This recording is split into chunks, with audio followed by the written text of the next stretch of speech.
This podcast is a member of the Place to Be Nation family. Visit us at placetobenation.com, the only place to be in your pop culture world.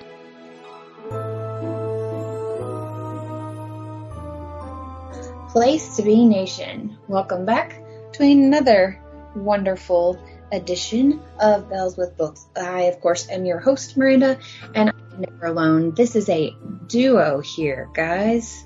So let me bring in the ever wonderful Bianca. Hello! I never get tired of that. That sounded like a tornado siren almost. You know what? Yes.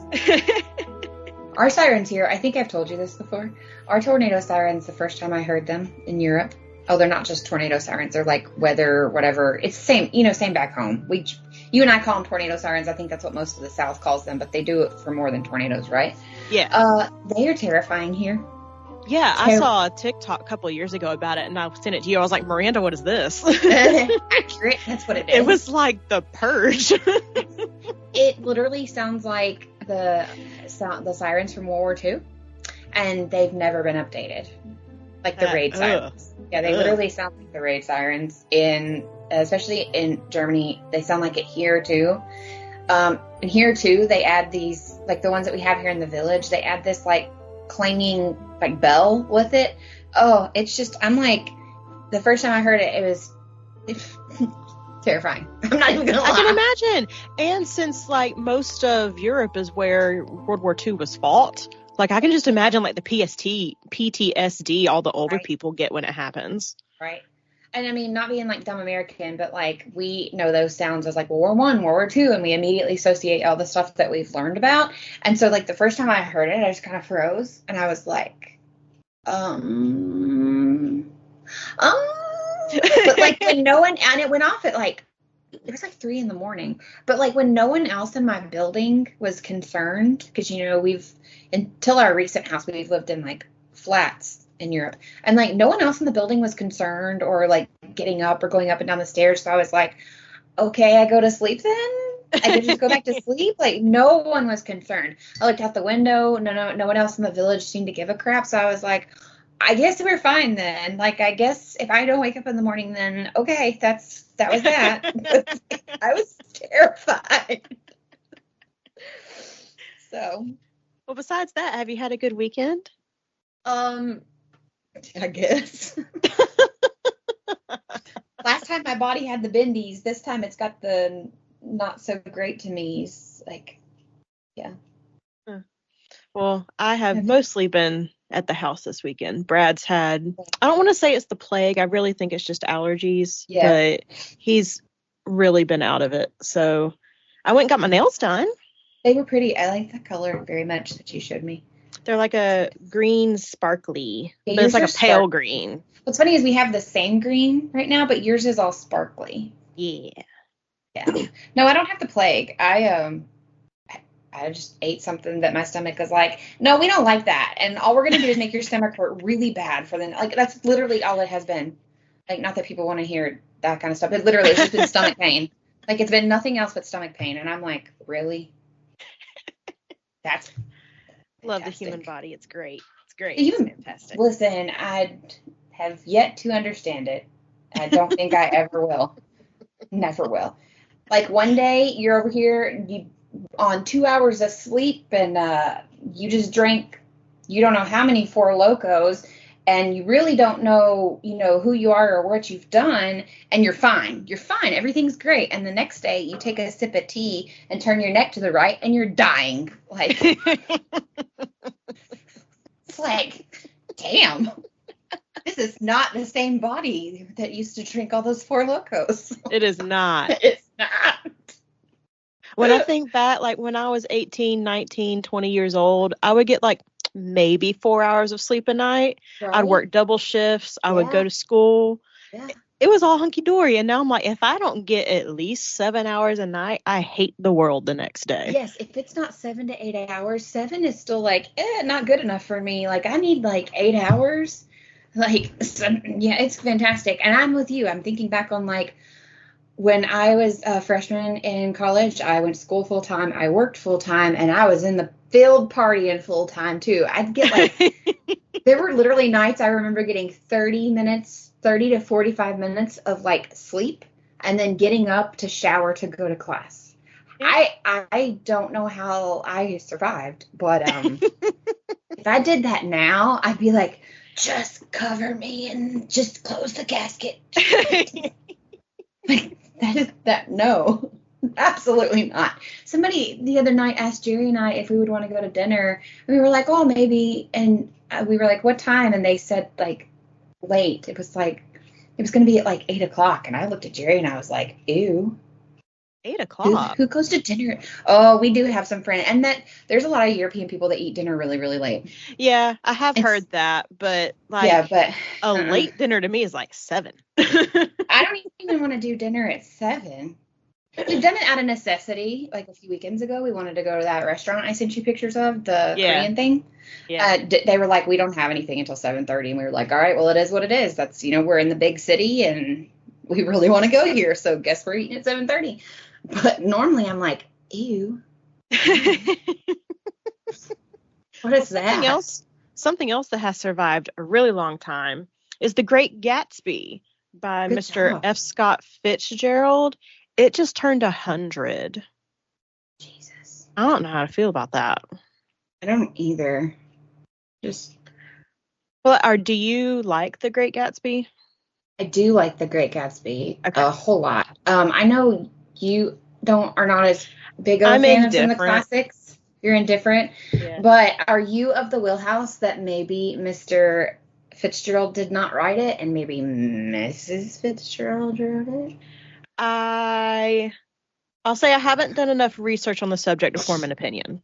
Okay. So it's a theory, and there are some people that have some plausible reasons why this theory could be accurate, especially given the time period, because women writers were just not at this point, not really perceived well.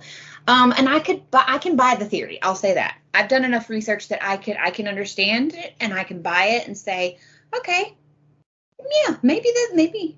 So congratulations to whichever Fitzgerald wrote it, because honestly, at the end of the day, you both went down in history. So that is true. Like when you think of like American literature, The Great Gatsby is like number 1 that pops up in your head. I think it's definitely in the top 5 for sure. For sure. It is not one that Caden's had to read yet, though, and I'm very disappointed in that. I never had to read it. I read it of my own accord. You did not. I did. Mm-hmm. I did. And I think that's very interesting. So if you're a teacher, I think we have a couple teachers that listen to us. I would like to know what is required reading at your school, because Bianca and I have talked about this off and on for the past. Oh God, are we doing this for like 3 years now? Something like that? I think so, yeah. Anyway, for the last several years since we started this podcast, we occasionally bring up the topic of like, oh, did you have to read? Was that required for you to read? And sometimes she'll say yes or no, or I'll say yes or no. And so I'm just very intrigued by because The Great Gatsby is on the required reading list, but clearly not for everyone. So I'm always interested if you're a teacher or if you remember what your required reading is, let us know, because I'm curious, like the overlap and because there's been a few I brought up that you were like, oh, I didn't have to read that. And then there's a few that you brought up that I'm like, oh, I wasn't required. I read that, but not because I had to. Yeah. No, I read it. I was I think I was a freshman in college, and I saw it on a friend's bookshelf, and I was like, I never read this. And she freaked out. And I was like, I will read it. It'll be okay. And at the end of the day, how do you feel about it, though? You like it? It's been 15 years now. Yeah, I haven't read it, and I've done a couple rereads, but it's been a very long time. From what I remember, it was just okay. Mm-hmm. I get how it was significant for the time. I can understand that. And like I said, it does kind of peak the 1920s, especially. Absolutely. So I get the cultural impact in that way, but the rest of it, I remember being bored for a good chunk of the book. Well, you sound like Caden, because that's where he's at right now. Actually, I don't know if I want to say on air the exact phrase that came out of Caden, but I sent it to you and Susan.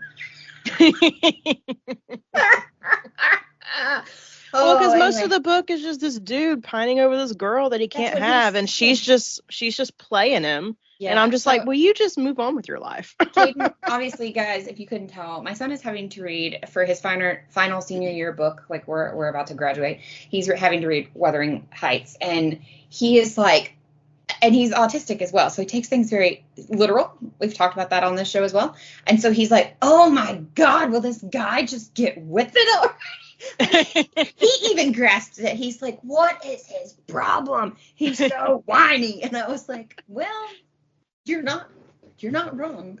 But he had some bad words to say. Anyway, moving on. I hope you like this literature because, it's both loved and hated here. Well, and a lot of authors had a lot of very bad and choice words to say about Meta recently. Oh, yeah. So Meta, in an attempt to boost their newest AI model. Oh, yes, okay. Yeah, keep going.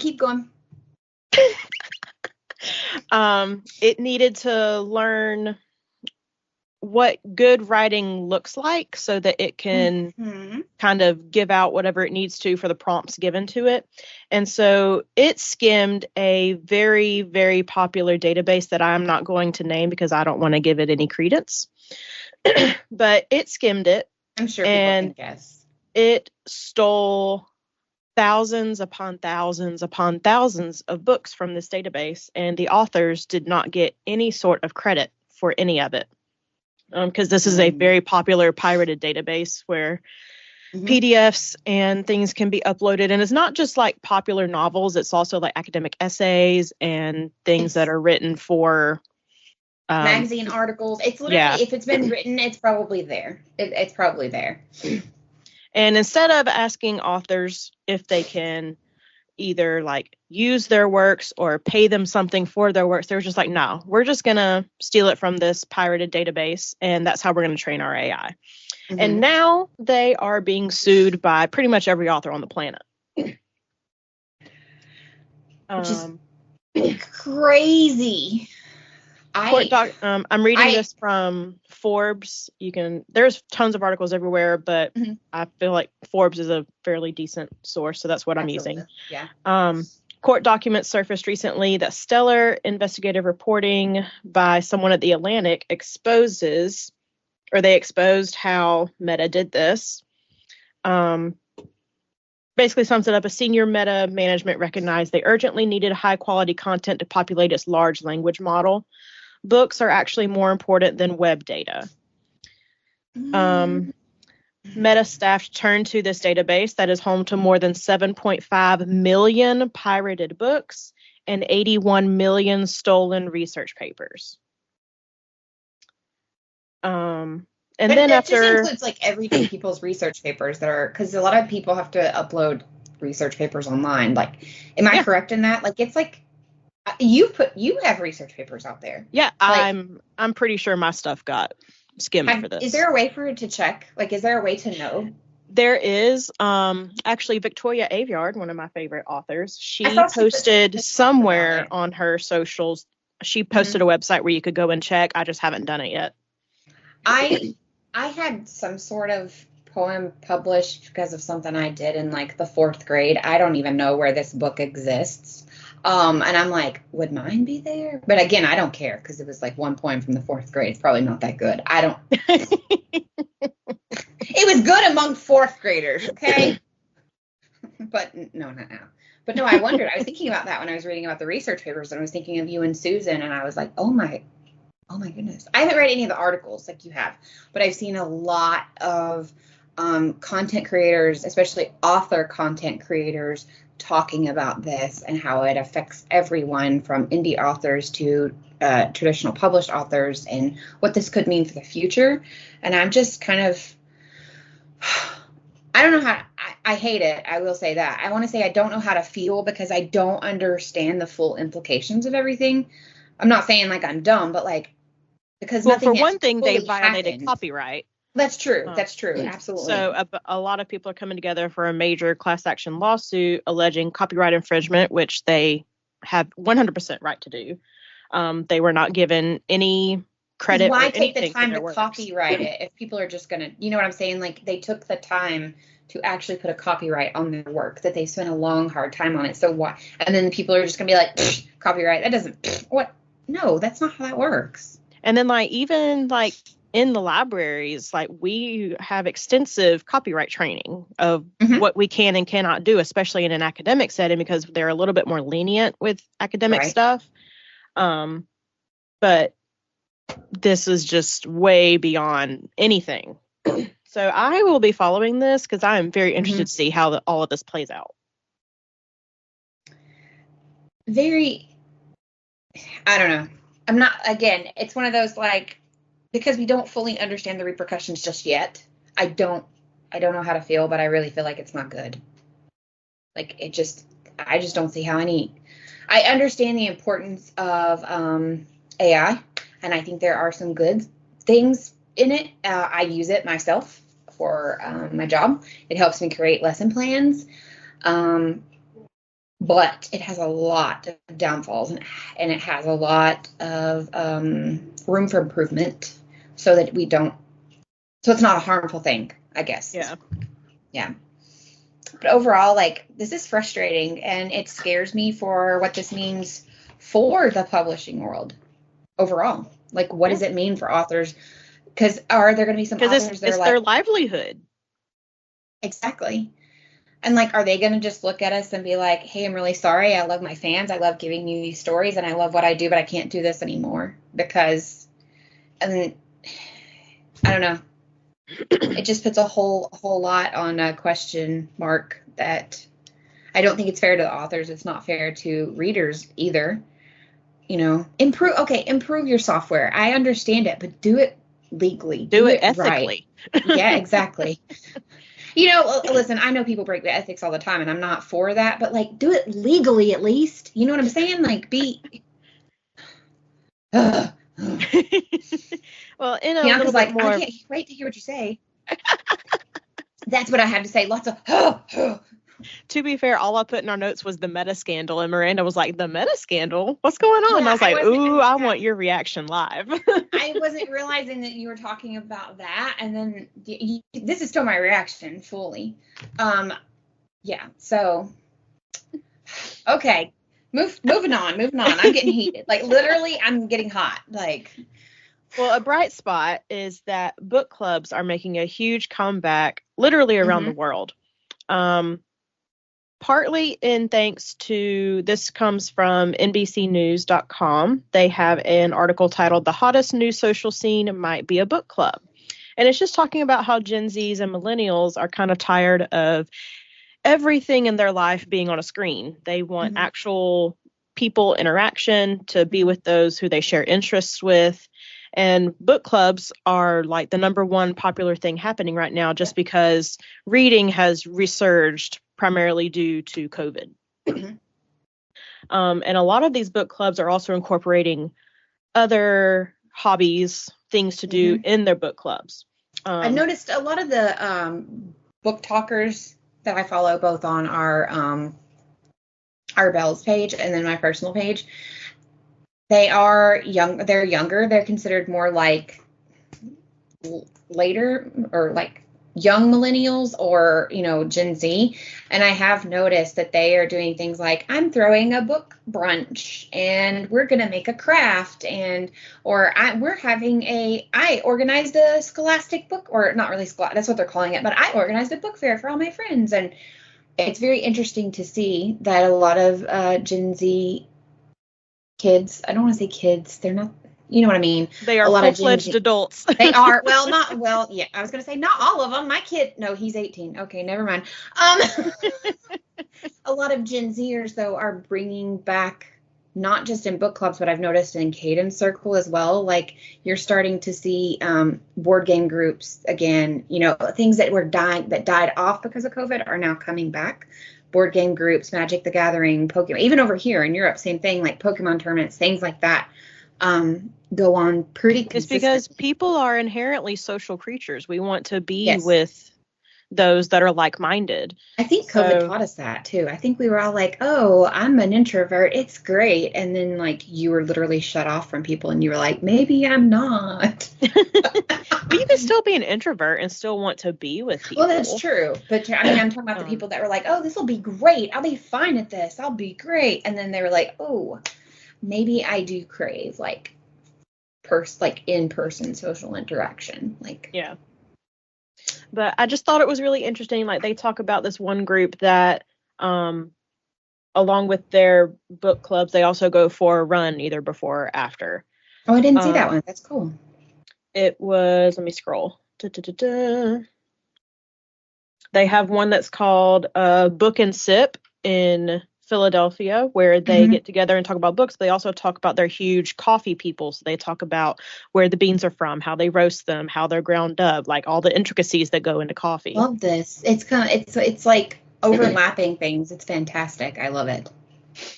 And I know here in Pensacola, the local indie bookstore, they have a different book club pretty much every week. They have one for romance, one for fantasy, one for nonfiction, and then on Sunday mornings they host a silent book club where everyone just gathers and they just read silently for like an hour. I have a librarian friend I've talked about on here before who's from like the area I'm from in Kentucky, and she does that. They also have a knit and sip group, but like apparently all of them are also readers. So while it's a knitting group, they're like talking about the books that they've read. Now, she's a millennial, but there are Gen Z that show up. And I will say, even in my tiny village, which I think the population here is pretty small, like we're only like a couple thousand in size. Our library here has book events pretty consistently. And sometimes it talks about, 1 month it was like, or they do it like a couple times a month. It's just like, sometimes it's about specifically like Agatha Christie, or another time it'll be like about a specific romance book. And I find it fascinating. I really do. Well, and it just gives me hope that we're not all being cut off just because our lives are ruled by screens. And for sure. I love that everyone's just kind of breaking out and trying to find something that fits them in a even more increasingly tech world. I will say though, I'm also, if you are a person that like a screen is your only option, or maybe you're in a situation like, like I am, where, like when I first moved overseas, I did make friends pretty easy because we had a bunch of other Americans like with us in the same building in the same tiny area. But like, I can imagine there are some people that make a drastic move and it's hard to.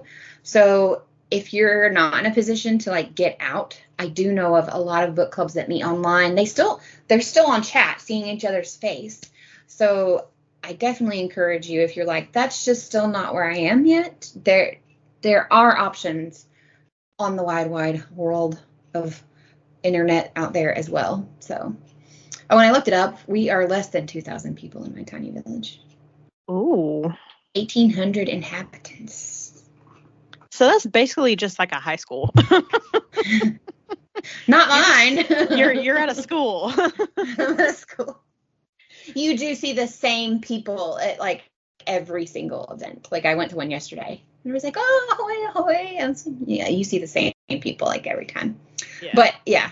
That is really fascinating. I hadn't seen that article. I've seen people talk about it on TikTok.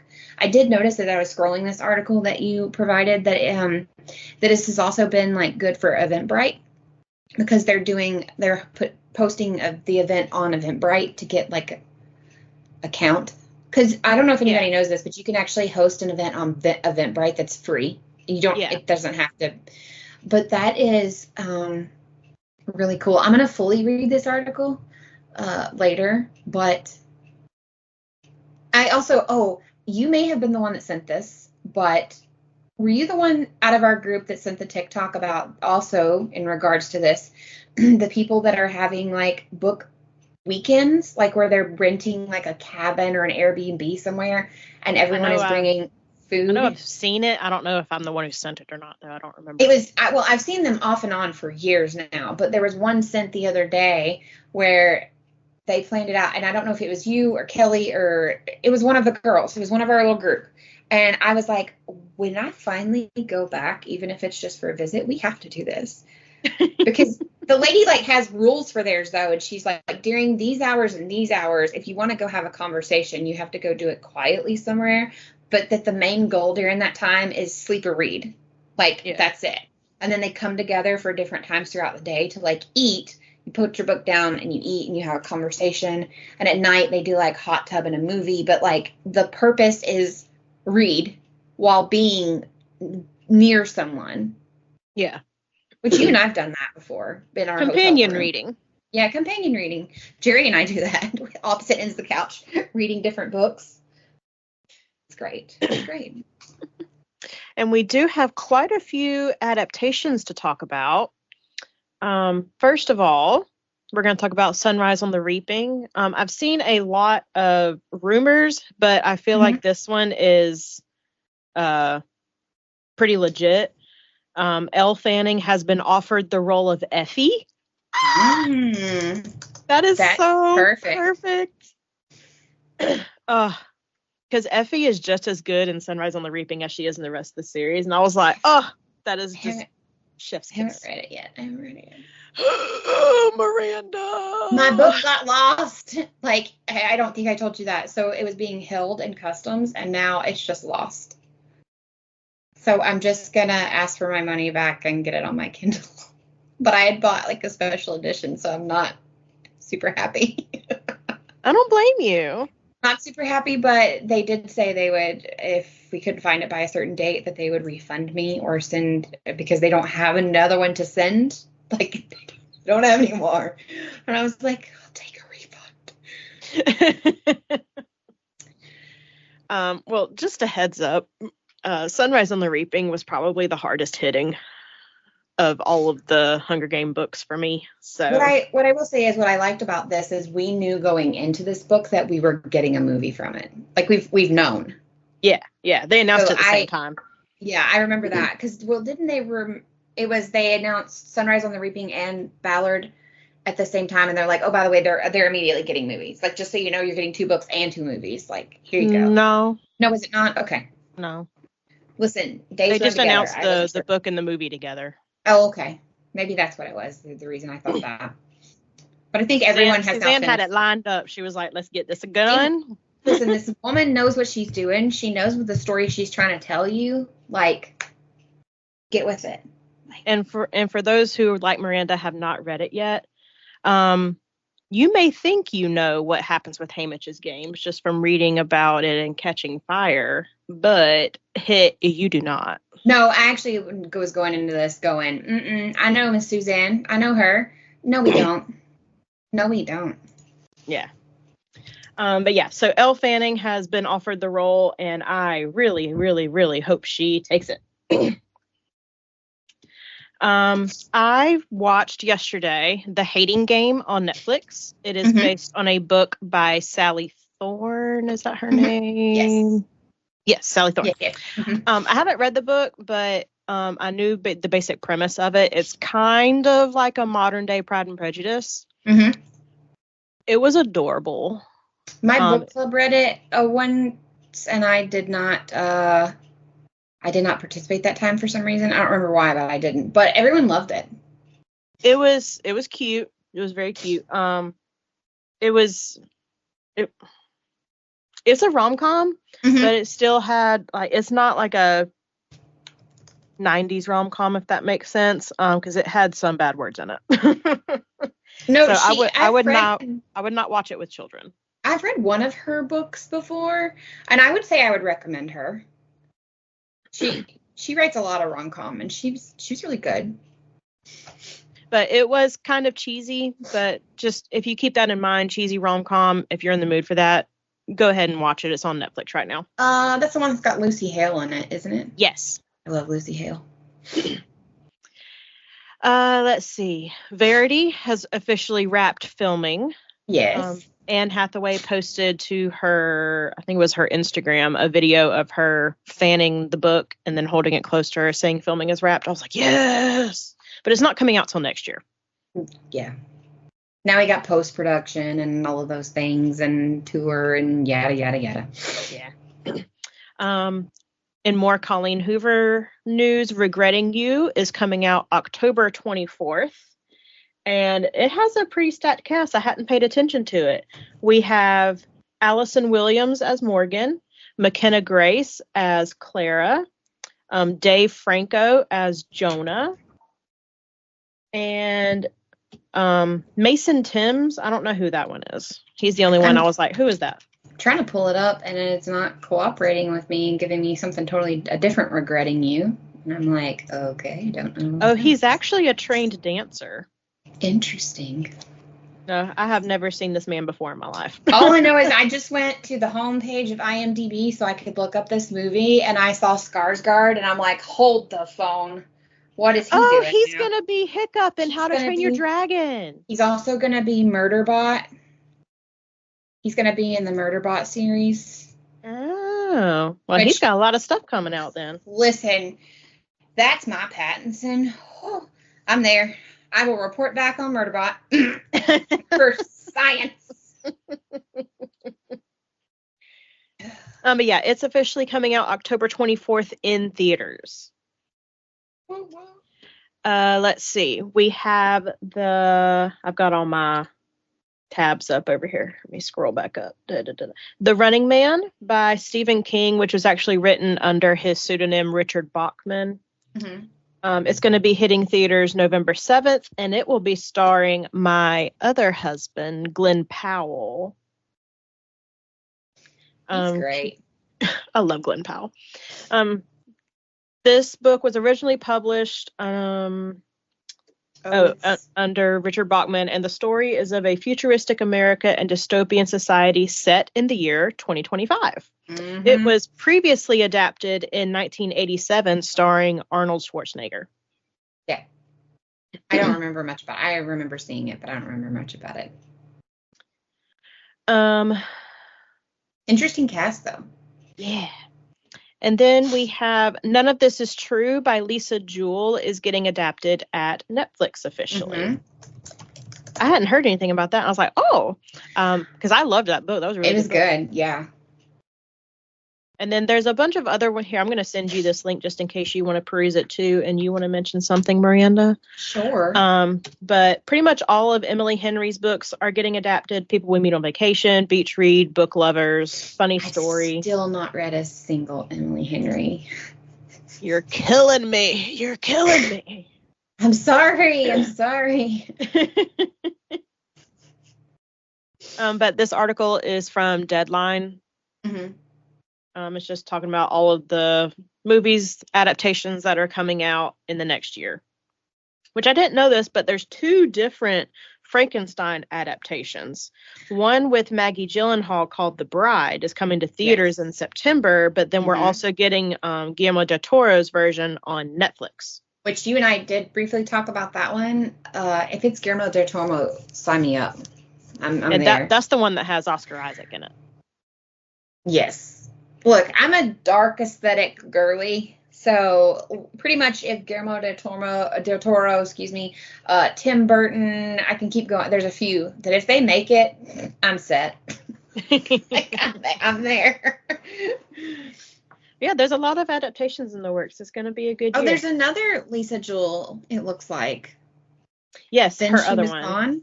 Mm-hmm. Yeah, I haven't read that one. I liked that one. Not that I didn't like None of This Is True, but I liked Then She Was Gone. That was one that I thought when I was reading, because, I like to try to figure it out. That was one that I thought I had figured it out, and I kind of did to an extent, but then all of a sudden it all started piecing together, and it was one of those where I dropped my book and was like, oh, shit!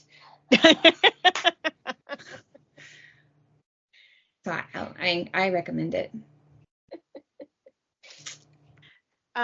Well, are there any others on the list you wanted to mention before we segue? No, because it looks like we talked about it. We talked about a couple others, so I think we're good there. Go check out the list, or just do a Goog. Just do a quick Goog, and there'll be lots of options for you guys. Not the Goog. The Goog. Sometimes we call it the Le Google. Or what is it? Or Jerry's like, I'm gonna do a Google Foo real quick. Yeah. We have all kinds of words for Google. Okay, now I can close all those tabs. Oh, real quick, I learned something about Suzanne Collins. Okay.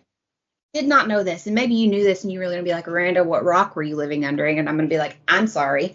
So I didn't realize Caden has a list of shows that he used to watch growing up.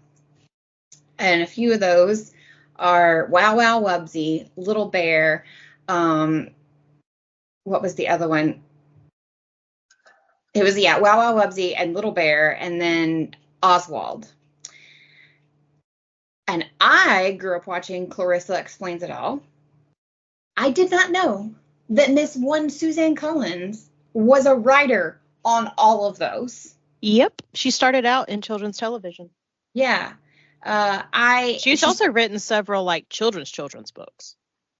I did know that, but I did not know the extent to her writing for children's television. And I was like, excuse me, what?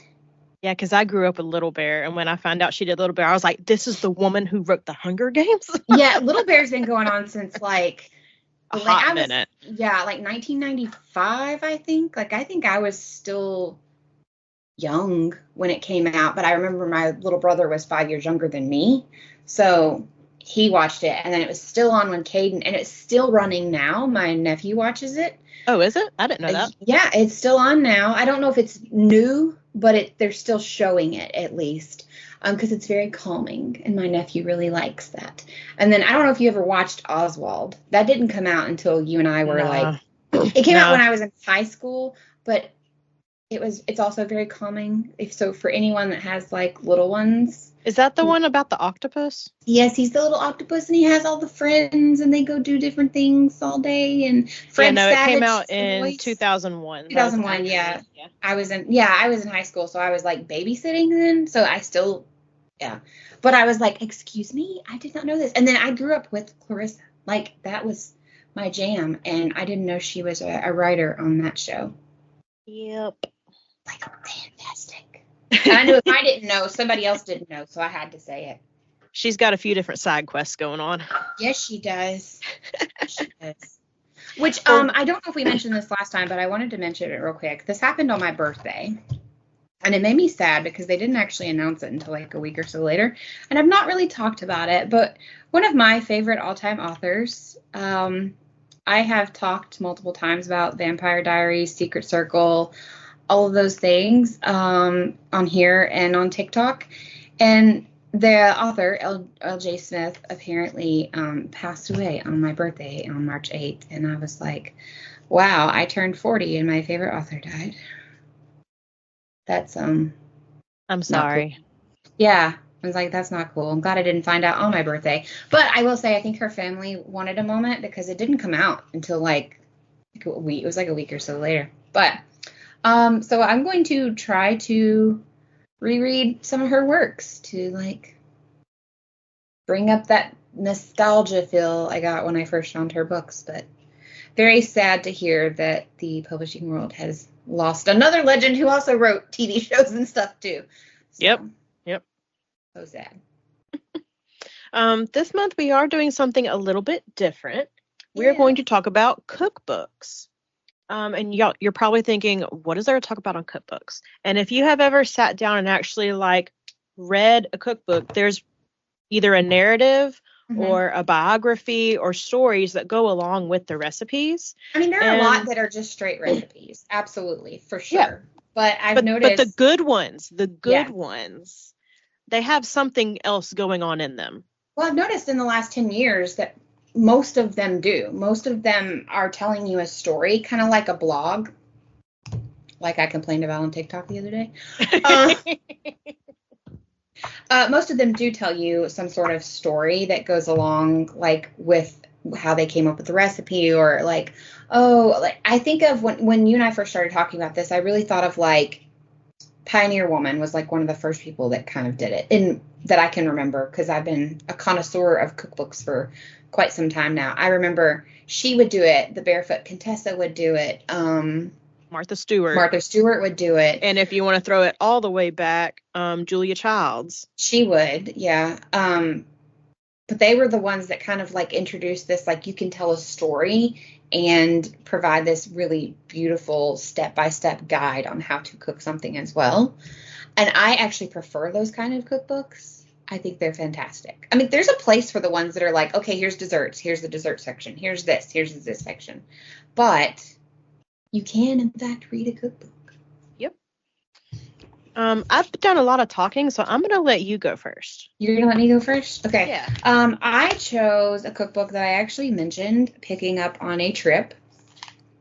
It actually, the author is, I think, just a company, so I think it's a conglomeration of authors. So it's just by Vitalis, unless that is the person's name, and it's, sorry, I really don't know. But it's the Czech Cuisine, a culinary guide with original recipes. Can you say that one more time? Because I'm typing. You wanted me to. So it's called Czech Cuisine, a culinary guide with original recipes. And it's by Vitalis. Okay. They have a website. I could have probably looked at that. But I bought this on a trip because I was thinking when we do eventually go back to the States, I would love to have something like this. Of course, the website is in German. Anyway, so they have a website where it looks like they have a couple of different books and options. But this one specifically gives you like a breakdown of Czech cuisine. It is in English. It gives you like historical information about different sections of Czech Republic, because, it's divided into, different areas, kind of like we have states inside America. It talks about, middle class housewives and mothers and, what they were doing in like 1826, like what they would have been cooking. It goes through different like time periods. It talks about bread, biscuits, and other baked goods, the customary examples of like the slashes across the buns and why you would do that. And I thought that was really fascinating because it's giving you the history of a country and their food, not just saying like, oh, here's a Czech cookbook. Here's how to make, bread with potato, or here's how to make this apple pudding. Like it gave you like a breakdown of why they made it. One of the favorite ones I came across was called St. Martin's Croissants. And it actually told you not only how to make it, but where they came from, like what inspired the croissants, what made them a thing, why they're called St. Martin croissants. And I have actually only made one thing from the book so far. I feel bad that that's all I made. I should have made more than that, knowing we were doing this, but... I do want to interject real quick. So Vitalis is going to be the publisher because they have published various other cookbooks with like the same type thing. But that's how they label it. They don't give it an author. It's just the publisher is the author in this instance. Yeah. It does have a glossary of knowledge. I also really liked that for once, there on the front page, it tells you cover photos, and it tells you which recipes they have pictures of on the cover. Dude, whatever that is, that I'm guessing that's brie cheese or something on the front cover. That looks exquisite. I want to put that in my face hole. So that one is marinated Hermanlin. Hermanlin. Oh my god! You sound like You sound like the woman from Schitt's Creek. Her fliffy minger wine.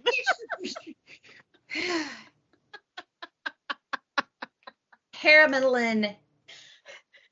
I'm sorry, I'm dying. It's okay. I am here all week, folks. If I don't make you laugh at least once, did I even do my job? Oh, Moira. I would listen, that is the compliment of the highest. Somebody was like, you were Maura Rose. I'd be like, thank you very much. Insane.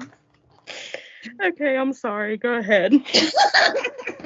No, it is. It's this type of cheese. I think it is a kind of similar to brie or in the same family.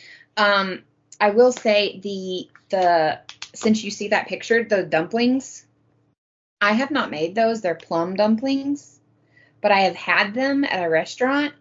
They look good. They're so good. And then the other thing is a roast Easter lamb, since you can see the pictures. Oh, okay, yeah. Yeah. So I have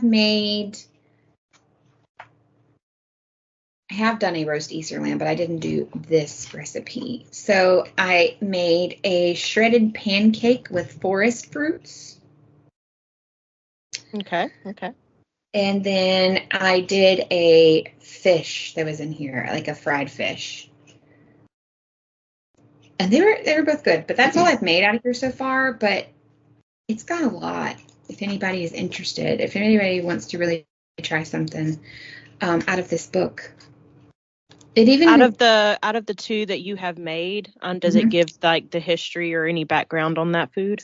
Let's go to. Well, I will tell you, fried fish is a big thing here in general, especially at Christmas. Fried carp is huge. If you remember the carp in the bathtub incident. Yes.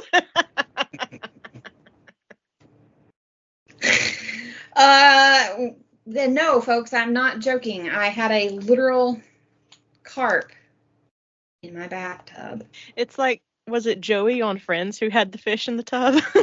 I genuinely don't remember because as many people get frustrated with me, I was never really a fan of Friends. Sorry. Susan's going to come to check and wring your neck. She knows this.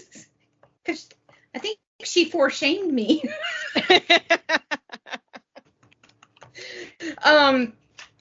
It does, but I will say, okay, so if you guys want a real quick, so Christmas carp is a huge thing here, and it does give you a section in here called Fresh Fish, and it talks about it being from Bohemia's rivers and ponds, and fish is called riba here. There is a recipe in here that I probably will not be trying, but it's carp with anchovy fillets. Probably not going to happen, but it does give you the background of like the river that's here, how usually it says they're usually breaded, deep fried, served with horseradish bread or potato salad, and it says delicious with beer, of course. But Christmas carp is a big thing here, and that's why I had a carp in my bathtub, because my landlord literally called me like 2 days before Christmas and was like, do you want a Christmas carp? And I was like, oh, sure. And I go over there, and it's literally a live carp flopping around in this giant, old, empty, washed-out dog food bag and tied shut with a zip tie. And you're supposed to leave him alive until you're ready to, like, prepare and eat him. And I was like, he is ginormous. And everybody's like, oh, well, we just put it in our bathtubs. And I was like, what? So until my husband got home and we could fillet and prepare this guy, he lived in my bathtub. Bianca got a rather interesting Marco Polo from me. Hey, you guys want to see my fish? You picked it up. You were like, look at my fish. Look at my fish. I was like the kid on Nemo. Fish it, fish it, fish it. I should have gone and put my retainer in before I messaged you guys and been like, fish it, fish it, fish it. Oh, and so then this year they called again and they were like, hey, we got your carp. And this time I was like, okay, I know what I'm doing. This time he did not live in the bathtub. We immediately brought him home and we were like, okay, fish fillets. See, I've cooked fish before, but yeah. I've never cooked from like alive in my kitchen to a fish table. I have before, but not carp. And it is way harder to process than being like, I've got this tilapia or I've got this catfish. And so Jerry and I learned a lot about processing carp. And it's not for the faint of heart. And it's messy. Even Caden comes out to the garage and goes, what did you kill? Did you murder something? Yes, it's your dinner. You're welcome. Oh, no, the kid wasn't touching that. Are you kidding me? I figured he wouldn't. I was going to say, you know my child. I did ask him. I was like, do you want to try it? It's like, it's fried. It's fish. It's fried just like I fry your chicken. And he was like, it looks great, Mom. You did a really good job. I'm very proud of you. And he walked away. And I was like, oh, okay. So no, he did not try it. But it does talk about different traditions, and I really like that. And it talked about different areas and how some foods come from different areas of Czech, which I find it really fascinating. It's kind of a lot like in America, how we have different regional foods. They also have regional foods within, even though the country fits into a portion of our country, they still have like regional dialects, regional foods, regional words. And so I really find this very fascinating.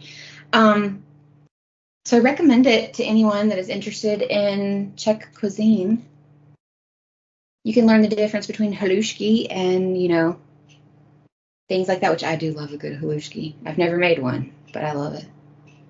Love it so much. You would love it. What is it? No, I wouldn't. The best way to describe halušky to people in America is like kind of similar to mac and cheese. It's like a soft, like dumpling, like noodle.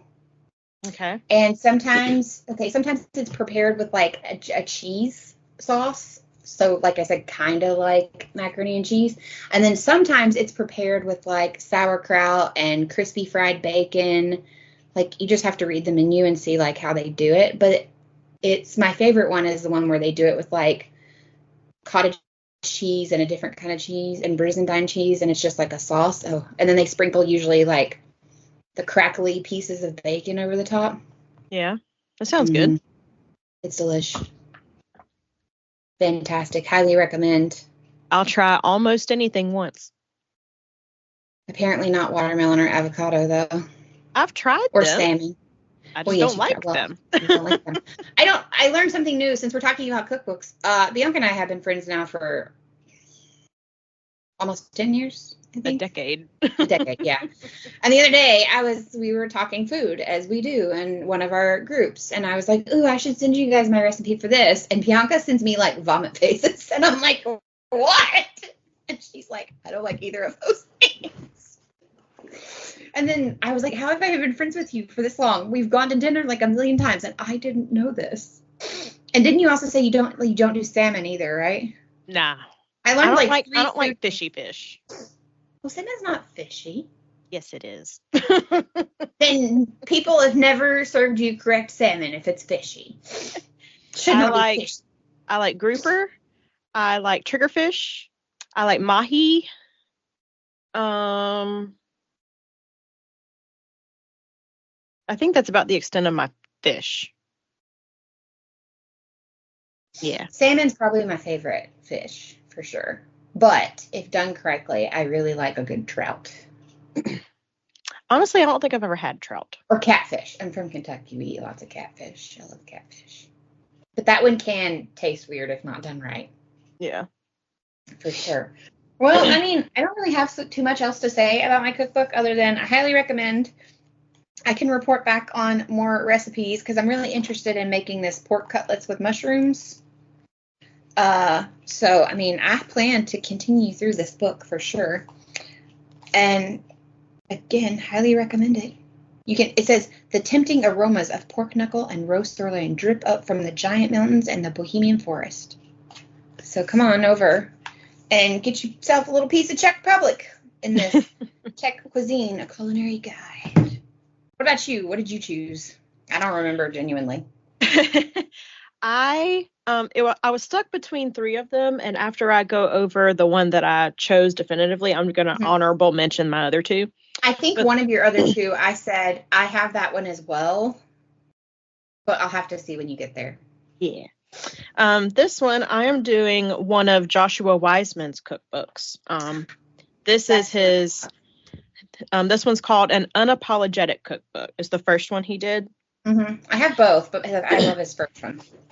I chose this one just because it breaks things down, especially for if you're a beginner cook. It literally takes you through the food science of why something works versus why something doesn't work. He's kind of a modern day, simpler Alton Brown. Yes. You can also find him on YouTube. He's a very popular YouTube cook. We make his not dirty noodles. What are they called? Oh, you've sent me the recipe. Well, it's a popular Thai dish. Yeah, Thai, but it's not just the Thai noodles. It has a name. Anyways, we make that probably once a month. I'll look. You keep going. But I'm just going to read a little bit and tell you about some of my favorite recipes from this book.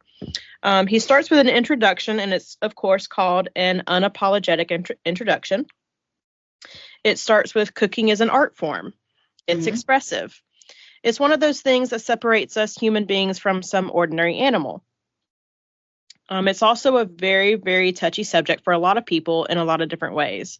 But I think it's high time people come to terms with something. Cooking isn't what it used to be. It's much, much better. And I will say he is not safe for work, both in his YouTube videos and his cookbook. Mm-hmm. There are various words in here, so read at your own risk. Relatable, in my opinion, because, I use the same words. Yes, it's very down to earth. Yeah, I find it very relatable and not stuffy. Yes. He goes on, there's like a couple of pages where he's just writing. Mm-hmm. And he goes on to say what he's going to do in this cookbook, why he wrote it. And then one of my other favorite written pages is titled Food Has to Be Built. Mm-hmm. No, not built like robots that squirt sauce onto a burger. I mean that just about anything you put in your mouth, from the ketchup you dip in your fries to the fancy grocery store chocolate you eat, has to be built. And more importantly, you don't know how much better something can be when you make it. Instead of letting someone else make your pickles, breads, condiments, sauces, just about every single food that make up the flavor of your meals. And I do agree with that 100%. Yep. I'm only suggesting that making it yourself may bring you to a level that's perfectly made for you as an individual. Ding, ding, ding, ding. Because you can do like your own level of, like you may, for example, like you and Brad may want more salt than like Jerry and I do. Or Jerry definitely wants more heat than the whole rest of the world does. So, well, and I'm also really bad. Like, I use recipes as more of a like bedrock than following it word for word, just because I know, especially for me and Brad, I know what our taste profiles are. Mm-hmm. So if it says, like, just for instance, if a recipe only calls for 2 cloves of garlic, I'm gonna be like, it needs 8. Yeah. Listen, I say this over and over again, and every time I say it, people are like, are you kidding me? No, I keep going with the seasoning until my ancestor goes, enough.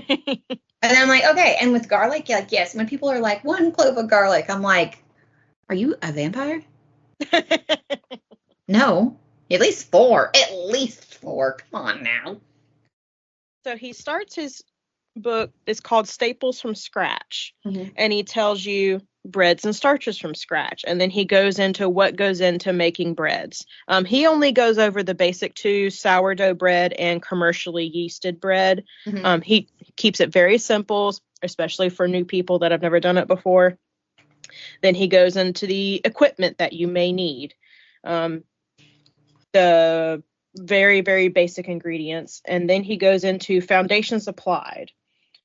He says, this is exactly what you think it is, the actual cookbook recipes. I include a mix of both traditional recipes or my own iteration thereof, and some completely brand new recipes.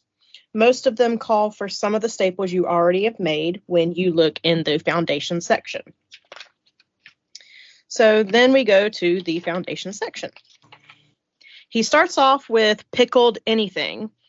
And he literally says you can do all of this with just a few ingredients. The prep time is 15 minutes plus cooling. Mm-hmm. The cook time is 10 minutes, and it yields you a 1 quart or 1 liter jar. I don't think people realize how easy pickling actually is. We do a lot Dude, of it's so easy. And it's so much. I don't know about you, but I think it's fun.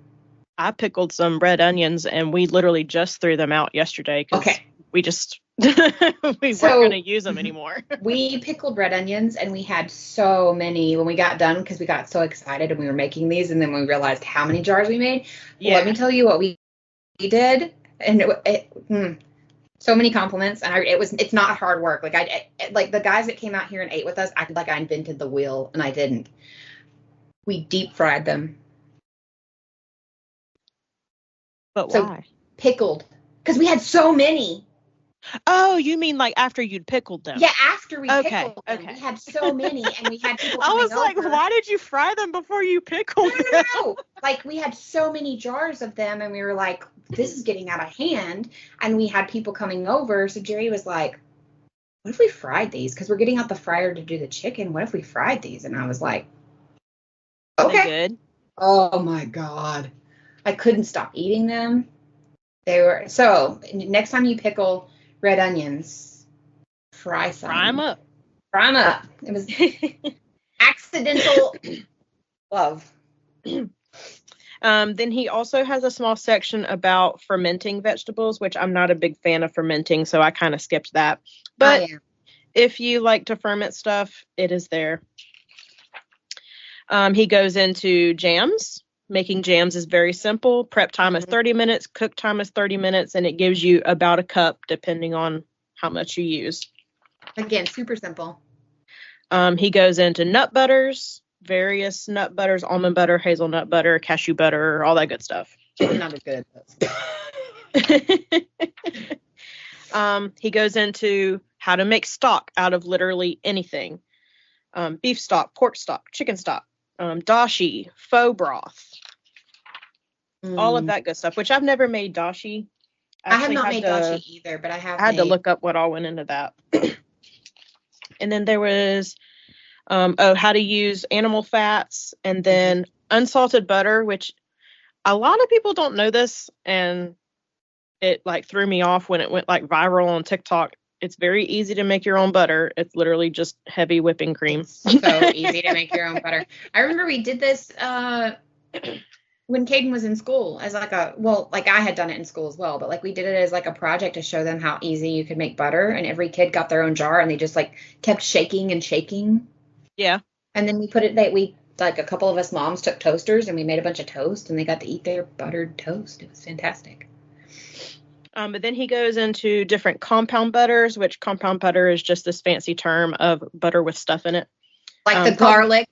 Yeah, garlic herb, kimchi butter, Parmesan butter, just whatever you want to put in your butter, basically. And then he even goes into like how to make your own mozzarella cheese or ricotta cheese. I've never done the cheese. I haven't either. I've never made the cheese. And then he also goes into how to make your basic condiments like hot sauce, barbecue sauce, ketchup, pesto, all kind of stuff that I was like, ooh, I actually need to try to make my own stuff like that. You should. It's a lot of fun. I really want to become a sourdough girly, but it's like a commitment. It is a huge commitment. So I used to be a sourdough girly, and I have a lot of friends that are getting into it and have been asking like, oh, how do you do this? And I can still like remember things, and they're like, would you like some of my starter? And I'm like, nope. Maybe later. Right now, I'm not in the mindset to mother, a new starter, but. Yeah. It's great for you. Like sourdough bread is fantastic for your gut health. I will say that. Yes. Because it's literally just whatever flour you want to use and water. Mm-hmm. And people try to make it way more complicated than it has to be. I'm like, people made this in caves. Yeah, but you can quote Iron Man, but Tony Stark made this in a cave. Yeah, in a cave. And you can do so much with sourdough. Like you can make sourdough pizza, can make sourdough. There's people that use it to make certain kinds of cookies, and they're great. I've had them. You can do like banana nut bread. You can do pretty much anything you can think of. You can make it with a sourdough. I don't know about you, but my family grew up doing, we called it Amish friendship bread. And it was like sourdough, though. You had to feed it. It was like, feed me, Seymour, like all the time. Okay. Yeah, you had to like it. So like sourdough, you have to constantly feed it. And then, but I remember it would be a thing. And like when it got so big, my mom would divide it out, and then she'd give that to people. People would feed theirs. And then it was like an MLM where nobody got any, like no one was hurt. You just got bread. It's like, a trickle down, like, well, I have mine and I'm going to grow it into this many, and then I'm going to give it to this many people, and they're going to grow it and give it to, but it's just bread. Well, then he has like various other sourdough recipes, but then he gets into, he calls it my famous multi-purpose dough. And he gives you the basic dough recipe, but then he says what all you can do with it. You can make burger and sandwich buns, hot dog buns, dinner rolls.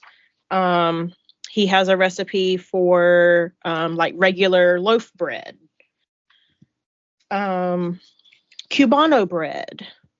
And then he goes into making his own pasta. I have never made my own pasta, and he makes it sound super simple. But I don't have a pasta machine, and I know you don't have to have one, but it makes your life so much easier if you do. You don't, but don't you have a KitchenAid? Yeah, but I don't have the attachment. No, but I was gonna say you could get the attachment. I've only made homemade ravioli one time, and I remember it being like a lot of work. Like, it was a lot of fun, and I was like, this is delicious, but like, I don't know the amount of pasta my family eats. I don't know if I could just be making fresh pasta like some of these nonos do. And there's like ladies that do this like daily. They're like, I gotta make the pasta, and I'm like, what? Yeah. But there's all different kind of pasta recipes in here. And then he starts with the biscuits and the muffins and the cornbread and the tortillas and all that good stuff. He's very multi-talented in the food. He is. And then, like, he considers all of that the foundational part of his book, like just getting the basics down. Then he goes into foundations applied, and that's when he starts breaking it down by like breakfast and stuff like that. So he does like breakfast recipes. There's like breakfast sandwiches, cinnamon toast, congee, cinnamon rolls. Oh, congee. Yeah. Sorry. You know why I'm laughing. Do I? Dreamlight. Oh. Having to make the congee. Then he has an appetizers and snacks section. There's just like all kind of dips and boards and various ways to cook potatoes and all that good stuff. One of my favorite recipes is actually from the fish section, and it's beer battered fish. Oh, yeah. He says, this is essentially the fish to your chips. I'm not including the chips for one main reason. I think it's important to really focus on frying fish perfectly. French fries can be really easy, but fish, on the other hand, is usually quite challenging. To that, I say, no more. You don't need it to be fancy. You only need to focus on technique. And he uses cod for his, and it's literally just cod, a high heat oil of your choosing, some all-purpose flour, paprika, garlic powder, white pepper, salt, an egg, and the light beer of your choosing. It does change it. And if you are a person that you're like, I don't want beer, let me just say fizzy water. Just fizzy water if you don't want beer. Well, and he uses the beer as also the leavening agent for the breading.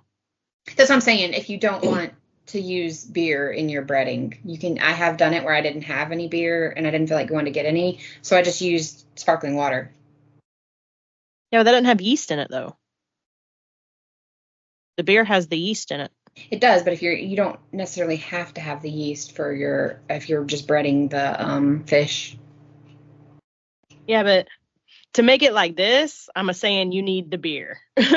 Like, you can choose a very mild tasting beer, but if I send you the picture, you're going to be like, oh, that's why you need the beer. Like, it's a heavy, heavy breading. And that was one reason why I liked it, because the breading was so good. And he also breading on fried items is very important. Yes.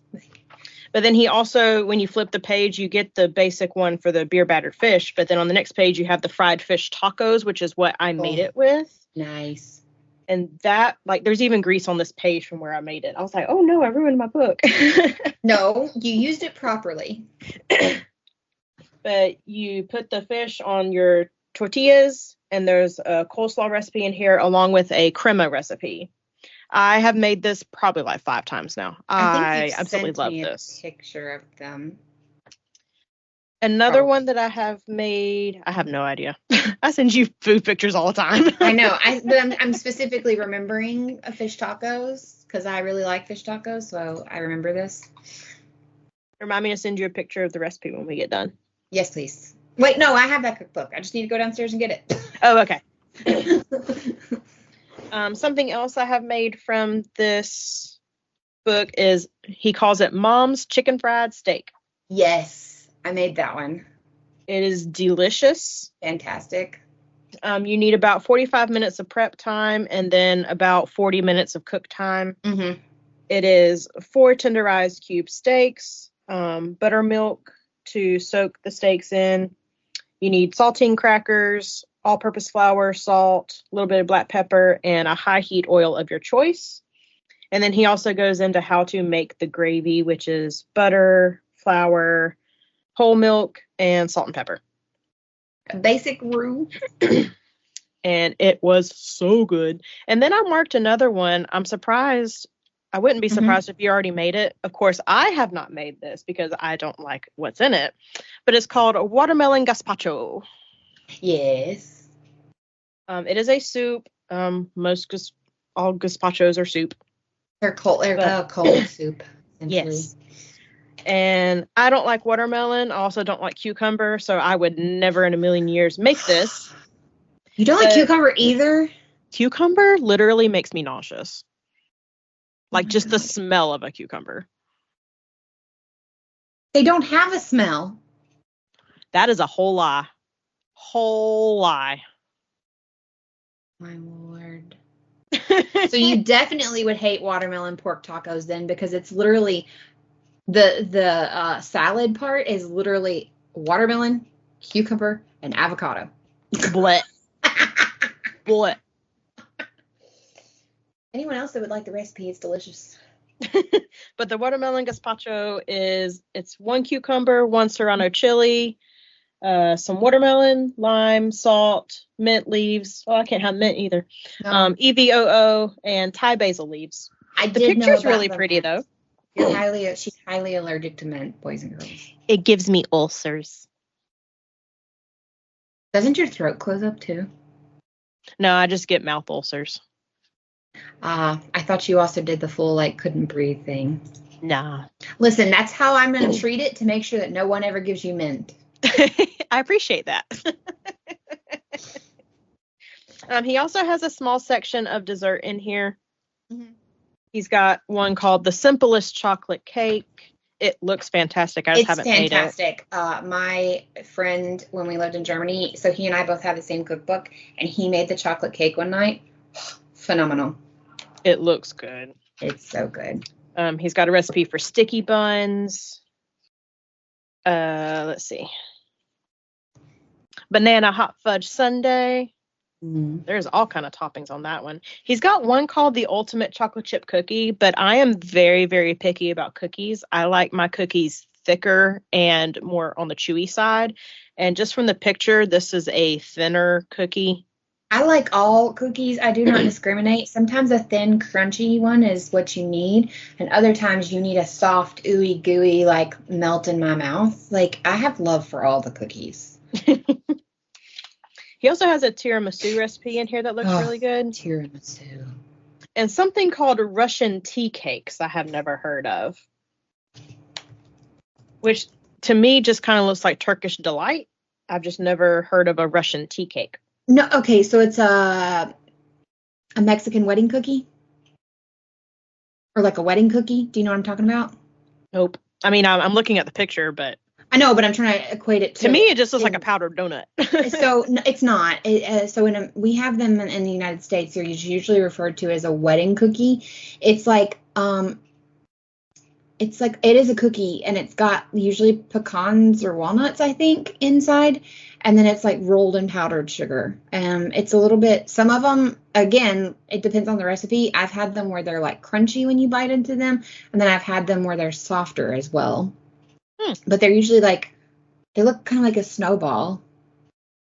I was the ones he have pictured look more like a powdered donut. Because they look bigger. His may be a little bit bigger, but it's essentially the same thing to explain it. I remember we always ate them at weddings. I don't know. We called them wedding cookies. That tracks. And then he's got obviously quite a few more recipes in here, but at the very end, he also has an index. So if you know what you're looking for, you can find the letter of the alphabet and be like, oh, D, dashi, that's on page 31, and so on and so forth. So it's a very well laid out book. One thing that I did find kind of odd was that he published this with DK Publishing. And I just know this from working with books for so long. But DK Publishing normally does like more like encyclopedia type books and more informational type books. So I thought it was weird that he would do a cookbook with them. I was like, oh, that's interesting. I saw something that they are doing more like cookbooks because it's still the world of nonfiction. I mean, it tracks. The big thing that they do is like encyclopedia type stuff. They do. Do you those guides that they come out all the time with their like Lego Star Wars visual dictionary so they do those. And then do you know the guy on TikTok, Instagram, YouTube, he's like such and such cake from 1929. Yeah. They did his cookbook as well recently. So I think they're branching out, so to speak. Well, good for them. Hey, I pulled up their website. He's right there. Baking Across America. Dylan Hollis. Oh, they have all kinds. Yeah, they got lots of new cookbooks. They did, I always say his poor name wrong. Nick, I think he's in some videos with Joshua Weissman. Yeah. He was on one of those. Anyway, apparently they are in the cookbook game now, I guess. But it looks like they got a lot of new cookbooks. Man, I love a cookbook. But those are our cookbook. Those are the ones that we wanted to cover. The two my honorable mentions were both of the Magnolia Tables by Joanna Gaines. She makes a beautiful cookbook. She does, and hers is very much story driven. There's pretty much a story that goes with every single recipe. One of my favorites is one of the Lebanese ones because I think it's her grandfather is Lebanese. I can't remember. But there's a lot of Lebanese influence, especially in that first cookbook. And one of them is like this, basically a Hot Pocket type thing. But the story behind it was really beautiful. So I recommend that cookbook. And then also the Pioneer Woman, Ree Drummond, has 10 bazillion cookbooks. But my absolute favorite one is called Come and Get It. Like Miranda said earlier, she started out as a blogger and then she got her TV show and she was heavy into photography. So there's a lot of beautiful photos and stories that go with the recipes and the photos in there. And she's very family oriented. But some of my favorite recipes that are on a weekly rotation come from that cookbook. So I highly recommend it. The Sloppy Joes. Oh, that is my go-to Sloppy Joe recipe. Yeah. I used to follow her really heavily, even before she got her show. Her blog used to be my homepage. Like when I would log into the internet, you know how you could choose like what's your landing page, so to speak. That's what we used to pop up, so I could see what she typed, like what her new blog post was, because she used to be there was a new one every day. Yeah. That was my jam. And then when she got her show, I was like, heck yeah. And every now and then as like a comfort watch, I will just like turn her show on, like background noise kind of thing. I went through, I think it was last summer, I binged almost every episode of the show. And I was like, I'm going to make all these recipes. And I think I only made like 6 of them, but they were all delicious. Yeah, everything of hers I've ever made has turned out really, really good. And people like make fun of her, but she makes cooking so accessible and very approachable. And if that's what you got to do to get in the kitchen, go for it. I don't see how belittling anyone for their lack of kitchen experience is helping anything. I think, in my opinion, she made mothers especially feel like, okay, you can still make a big meal. Like it's not unobtainable. Although I will say, if my kids ate food, I have one kid. If my kid ate food like hers does, I would never have a problem. But mine has a lot of food aversions that cannot be helped. So, but I do. I think a lot of times, these TV chefs, they make it accessible. They make us feel like, and people that write cookbooks as well, they make us feel like we can do this too. And I think that's very important for kitchen confidence, because you don't know how many people like in our age bracket that tell me, oh, I can't cook. And I'm like, what? Yeah. I get it. It's not for everyone, but it's like when people tell me they don't read. I'm like, what? Well, and it's just a lot of people. One of my used to be a really close friend. She never had to cook. But her family also never cooked. They ate almost exclusively like what I call TV dinners, or they would order out or eat a Pop-Tart, something like that. Like that was their food. We went through a summer one time where I tried to teach her like very basics of cooking. Like here's how to make a grilled cheese. Here's how to boil some pasta and stuff like that. But she had no interest in it. Yeah. And it blew my mind. I know, I'm with you. I just, I don't understand it. Do you have a favorite cookbook? It's probably the Drummond one, just because I find myself revisiting it so often.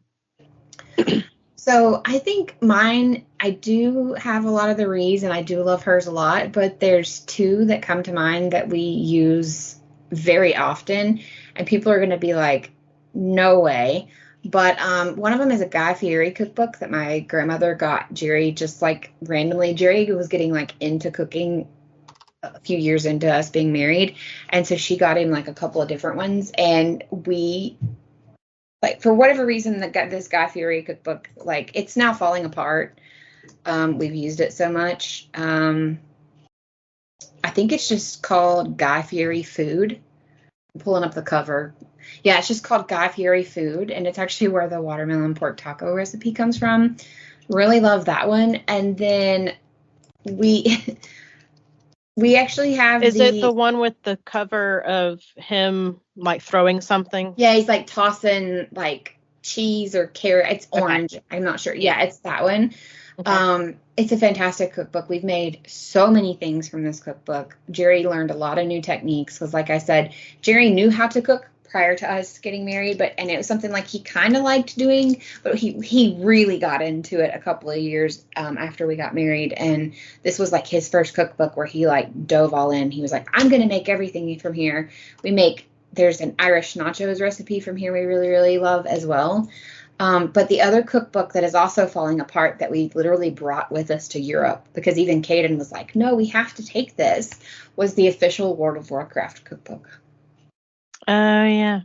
There's a lady that writes like official cookbooks for all these different, her name is Chelsea Monroe-Cassel. And if you look her up, she's done Overwatch, Firefly. You don't have to write all these down. She's done like Overwatch, Firefly, just the official nerd cookbooks. She has written them. And we are obsessed with that cookbook. Our fish taco recipes from it. So those are my favorite cookbooks. And then I guess we kind of would agree. I was going to ask you who your favorite TV food personality was, but I feel like you would probably say either Joanna or Ree. It'd be Ree. Ree. Yeah. So used to, I loved, I never missed a Rachel Ray. As I used to love me some Rachel Ray growing up. Yeah. And then I also used to be a huge fan of Sandra Lee. She hasn't really done anything in like years. I don't know if you remember her. Yeah, she's blonde and for those of you that don't, you'll know her because she's the thinner blonde woman that anytime she made she always made like an alcoholic drink to go with whatever she was serving, and she basically used like half the bottle. She'd be like, a shot of vodka, and then pour half the bottle in there. Yes, she'd be like, glug, glug, glug, glug, glug, glug, glug, glug. We'd be like, oh, we know what Sandra's doing. She's about to get drunk. I also was always a huge fan of Martha because I grew up with Martha with my grandmother. And then the Barefoot Contessa. I really like her as well. Because See, when I think of Martha, I don't really think of a cook. I think of an entertainer. She was always very much like setting the scene and making sure the table looked good and more about lifestyle type things. She's like a hostess, but she gives you like the recipe and how to decorate the table. And then she's like, oh, and here's a craft you could do for kids that are coming to your party. And I feel like Ina Garten was the same way. She was more of a hostess type thing. And that's why I don't really consider them like, obviously they do cook and stuff, but I feel like they were in their own category. carnivore-y. I think that, but they're still like a food personality, I guess. And I think the reason I liked Ina Garten, the Barefoot Contessa lady, so much is because she was doing all these things and living in this like real fancy area, and it was like not what I was used to, if that makes sense. Like, doesn't she live in Martha's Vineyard or something? Nantucket? Oh, is it Nantucket? Yeah, I think she lives in Nantucket. Let's see. That's what I'm doing too.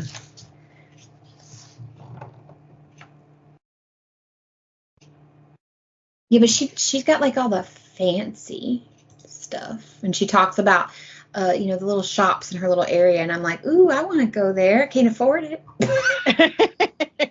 I mean, I could, but at the same time, she's going to places where like one thing of butter is like $15. Yeah. And she's also the woman's like, if you can't do homemade, store-bought's fine. Yeah.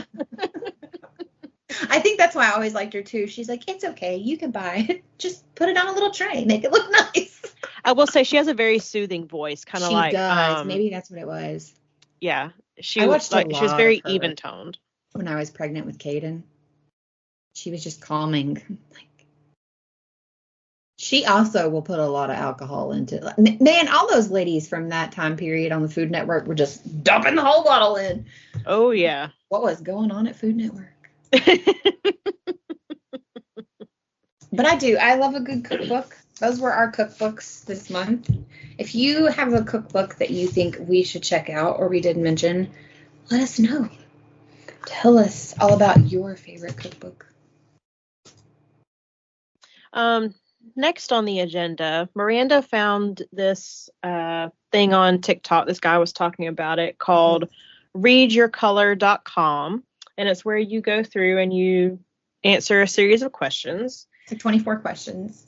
And it tells you what kind of reader you are and the color that matches it. And you typed in our notes what your color was. And I didn't, because I think mine lied to me. So it's like 24. I didn't know what color he had associated with me, but I already knew like what kind of reader I was just because I read so much fantasy. I was like, I like to go on adventures. Exactly. I know what kind of reader I am, right? I will say you answer the questions. It's like those stupid questions on anything where it's like most likely, not likely, maybe, right? So it's like highly likely, maybe likely, maybe. I don't know. I'd have to like click back. But essentially, it's like, yes, absolutely, or yeah, maybe, or no. Like that's your options, right?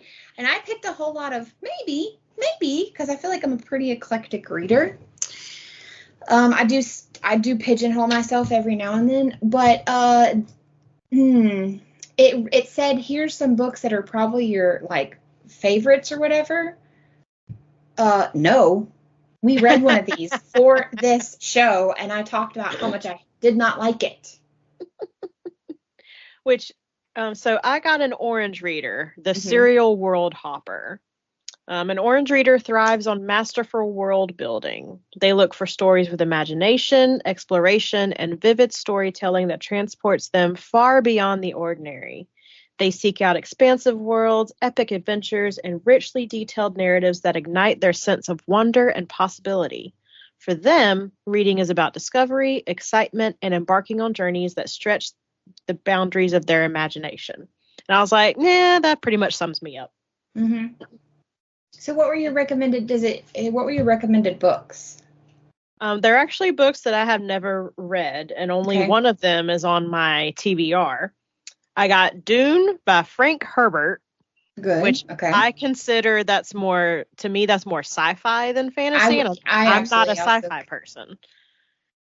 I also, as someone who has read it and did enjoy it, I would call it science fiction as well.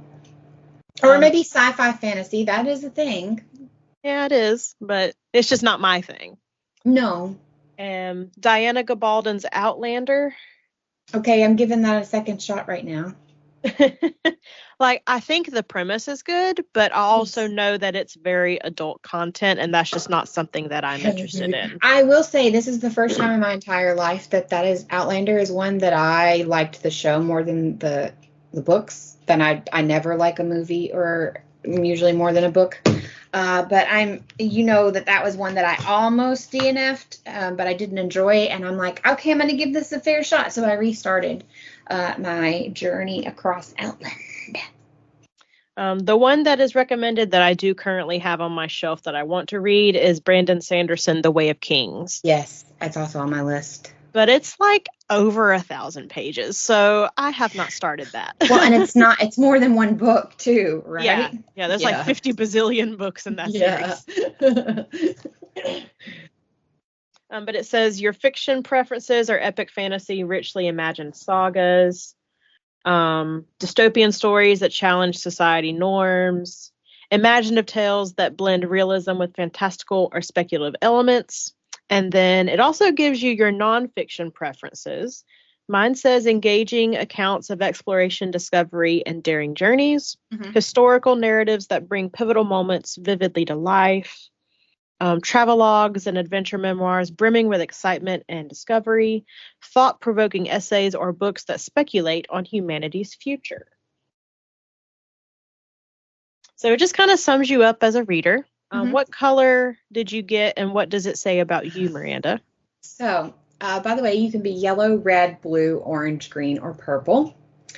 The guy did say he's making some changes. I don't know if he's made them yet, but according to this, I am a purple reader. It says the purple reader is the unbound innovator, a bold and unconventional thinker who thrives on experimental storytelling and genre-defying narratives. They read to challenge norms, stretch their imagination, and fuel radical creativity. After finishing a book, they want to feel intellectually awakened and creatively invigorated as they've glimpsed a new way of seeing the world. Maybe, I don't know. Maybe this thing knows me better than I do. I don't know. The kind of books you read are wild, unconventional, and impossible to categorize. I'll give you that. You've drawn to stories that break rules, narratives that twist form, blur genres, or leap through the time and space without warning. Traditional plot arcs don't impress you nearly as much as originality, voice, and sheer creative risk. You love authors who challenge assumptions, upend expectations, and invite you into a strange, brilliant new world. Whether it's fiction that feels like a fever dream or nonfiction that dares you to imagine entirely new futures, you crave ideas that crack open your thinking. Your bookshelf isn't safe. It's a playground for the wildly inventive and the beautifully bizarre. Okay. It says my fiction preferences are experimental and postmodern novels. Maybe. What do they mean by postmodern? That's what throws me off. We can do a Google on what the Google considers postmodern novels. Okay, so examples of postmodern novels are House of Leaves, which I actually am currently reading, American Psycho, Slaughterhouse-Five, Kafka on Shore, Cloud Atlas. I've only read House of Leaves. I'm trying. That was a weird book. There's a lot going on, I'll say that. Like, I've been reading it across a few months, and I'm only doing like a few pages at a time, if that tells you anything. Yeah. It's a lot. Surreal or dreamlike fables. Okay. Yes. True. Books with nonlinear structures or shifting perspectives. Yeah. I mean, when you consider how much I was raving about like the Janice Howlett and how it's like written and it's not the normal formal structure, which House of Leaves is actually that way as well. So, okay. Genre mashups and speculative fiction with a philosophical edge. Okay. Literary fiction that breaks form or plays with language. Those are supposedly my fiction preferences. And then my nonfiction preferences are avant-garde essays and unconventional memoirs, speculative cultural criticism, futurist manifestos, and radical theory. I was like, okay. Philosophy or psychology that explores abstract and fringe ideas, books on creativity, innovation, and alternative ways of thinking, which, yes, to that. I do read a lot of like books about, different types of autism and ADHD and things like that. So, okay. But then, it has the 4 books right under that, and then you get your recommendations on down. Yeah. Guess what one of the first 4 books is? I mean, I can see it. So you immediately. Mm-hmm. Yeah. Mm-hmm. So it's like, oh, you should like The Road by Cormac McCarthy. No, I did not. We have a whole show on it. Oh, that book. It just keeps haunting us. Just keeps trying to pull me back in. It says books I would love. It recommends Slaughterhouse-Five. I haven't read that in such a long time. Again, was required reading for me, but I did like it. Life of Pi. I did like it. Again, it's been a really, really long time. And then the other two I had never even heard of. The Left Hand of Darkness and the Metamorphosis. You don't have to put any of these in our show notes, by the way. Yeah, no. Because they can go. I wasn't. Okay. I was just letting you know. Like, oh, I've heard of the Metamorphosis. I've never heard of Left Hand of Darkness. If I have heard of Metamorphosis, I don't remember it. But I'd never heard of the Left Hand of Darkness. And I'm like, I'm still confused. And I think part of my problem is, so when you're doing the thing, take the assessment, like, I'll just go to the first question. I'm not going to go all the way back through this, but it gives you like a brief, I don't even want to say synopsis, but like an explanation. And this one's like, a poetic memoir weaves together fragments, dreams, journal entries, old text, chronologizing the author's healing after grief. And then you choose, would definitely not read, would probably not read, might read, would probably read, would definitely read. And most of mine were like, oh, well, if you're giving me just that synopsis, like I don't have any more to go off, I might read. And I think that's part of my problem is that I got might read. I selected might read for a lot of stuff. And I can't find it now, but when it gave you a breakdown of your percentage of each color, and purple was the highest at 60%, but then I had 2 at 50% and 1 at 55%.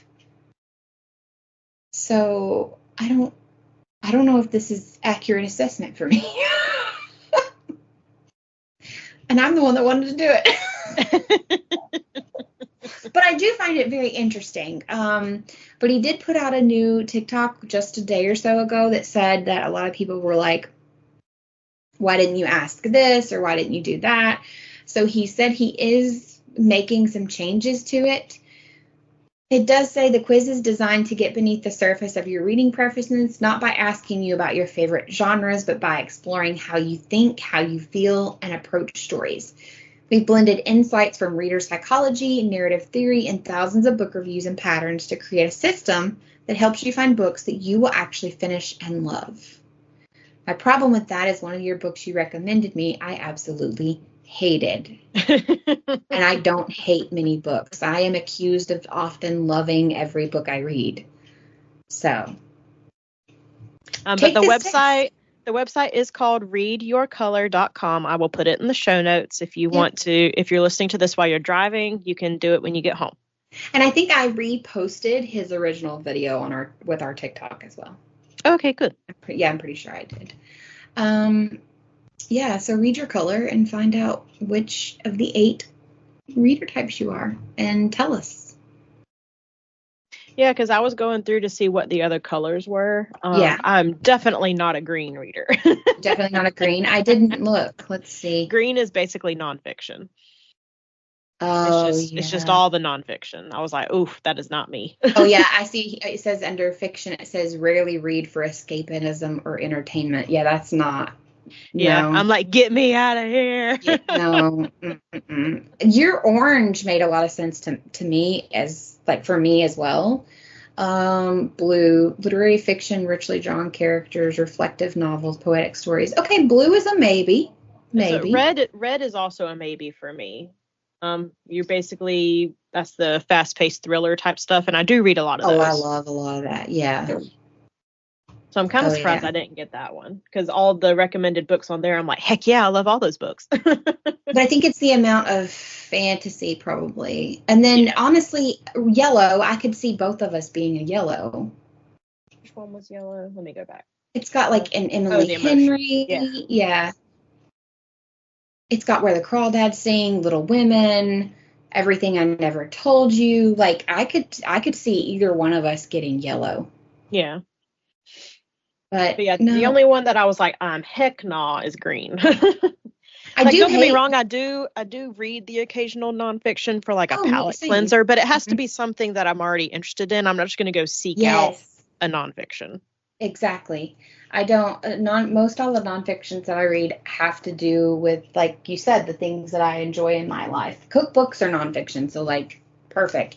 Like cookbooks or, like I said, I read a lot of different books about like autism and ADHD or gardening. Like, no, it has to be in my niche, I guess. Yeah.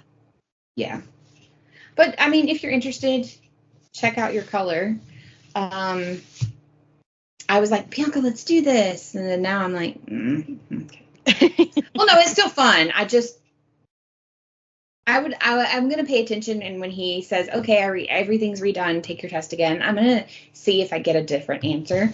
But I think I'm such a mood reader that even reading those little like one sentence synopsis is a mood thing for me. Because on a different day, I may be like, oh, I'm not interested in that. But today I was like, maybe. Or whatever day it was I took it. But I was like, maybe. But do you have any recent reads or acquisitions you would like to tell everyone about? I do. Ooh. 2 recent acquisitions. I read this one yesterday just because it was so short. I literally read it in like one sitting. It's called If Cats Disappeared from the World by Genki Kawamura. It is an English translation of a book originally published in Japanese. I've said this before. I tend to have a little bit of an issue with books translated from other languages into English just because it's not translated well sometimes, and it takes you out of the story, and you're like, I don't think that's what that's supposed to say, or something like that. Well, I told you that happens in real life as well. Like when I'm out in public and I'm trying to translate something, like using Google Translate, because everybody just thinks Google Translate's the best. It's actually not. I recommend an app called DeepL. But it's like it doesn't flow. We were sending messages last night about like when books are translated, and I think sometimes because when you're reading an English book as a native English speaker, like you can actually hear the person saying that and it flows well. And when you translate it, and I guarantee you some of our books, when they're translated into like Czech or something, they're like, what? That doesn't make sense, because it's translated like perfectly. It's like a perfect translation of it. You almost need somebody to sit down and be like, actually, we would say blah, blah, Yeah. But this one, I feel like did a really good job. I liked the story. I wasn't really taken out of anything. Good. But it still had an element of Japanese culture in it. Even though it's translated into English, you could tell that this was not an English story. It's very much a Japanese story, if that makes sense. The synopsis is that being estranged from his family, living alone with only his cat named Cabbage to keep him company, he was unprepared for the doctor's diagnosis that he has only 1 month to live. Ooh. But before he can tackle his bucket list, the devil shows up with an offer. In exchange for making one thing in the world disappear, he will be granted 1 extra day of life. And so begins a very strange week that brings the young postman and his beloved cat to the brink of existence. It was a very heartfelt and warm story. It has a couple of spots where I think it was supposed to be funny, and maybe in Japanese it would be funny. But for me, I was just kind of like, didn't compute. Yeah. But it was a very good story. I would recommend it, especially, of course, I did not cry, but I think someone more emotionally reader-led would probably cry from this, just because you do get that cancer diagnosis, and a lot of thought processes happen with that. So I would still recommend it. I think I gave it 4 stars. And it was a very, very short book. It was a whopping 168 pages. As I say, I couldn't remember what you told us last night, but it was less than 200, I remembered. Yeah. And the pages are not, like, it's a pretty big font. And for some reason, the last, like, fourth of the page is not printed all the way down for some reason. I don't know why. So if you printed it like a normal book, it'd probably be more like 120 some pages. It may be the way that the way that things are printed, like blah, blah, blah. formatting, like the way that they format just computed. Yeah, that could be it. And then another one that I acquired is a signed copy. I was very excited to find a signed copy, but it is The Maid's Secret by Nita Prose. She's the one who wrote The Maid. Mm-hmm. And if I remember correctly, this is the prequel. Yes, this is the prequel to The Maid. So I am super duper excited to read this because I read The Maid. It's a full-fledged book. Mm-hmm. But I read The Maid in literally a Friday night. Our friend Sabrina recommended it to me. She's like, oh, this book was so good. And then I texted her at like 5:00. Hey, I'm starting this book. And she was like, yeah. And then she got another text at like 9:30 being like, I'm done. And she was like, what? What Bianca doesn't tell the people is that she is a speed reader. It was good. Oh, yeah. No, listen, if it's a book that like draws me in, I can finish them just as fast. But yeah, so this is The Maid's Secret by Nita Prose. Those are my acquisitions. Okay. Some recent reads. I did read Sunrise on the Reaping. It tore my heart out and stomped on it. 5-star read. I want everyone to read that book. I finally got around to reading the third book in the Waxway series by Scott Reinken, A Burning in the Bones. Mm-hmm. I've talked about this series before. The first book, which the title is now escaping me. Help me out, Goodreads. What's it called? Go to the series. A Door in the Dark. That was one of my favorite books from like 2 years ago. Mm-hmm. I still love that particular book. But the third book in the series, it just took a turn from the first two. And so like the first two are more like fantasy mystery with political intrigue and taking down the patriarchy type things. Mm-hmm. The third book is none of that. And I was like, what happened? We lost the plot here. It was still a good book for what it was. It did tie up some loose ends from the other two books, but that's not how I would have ended the series. Maybe I just misremember how the first two books are. I don't know. It just really threw me for a loop, and our friend Brittany felt the same way.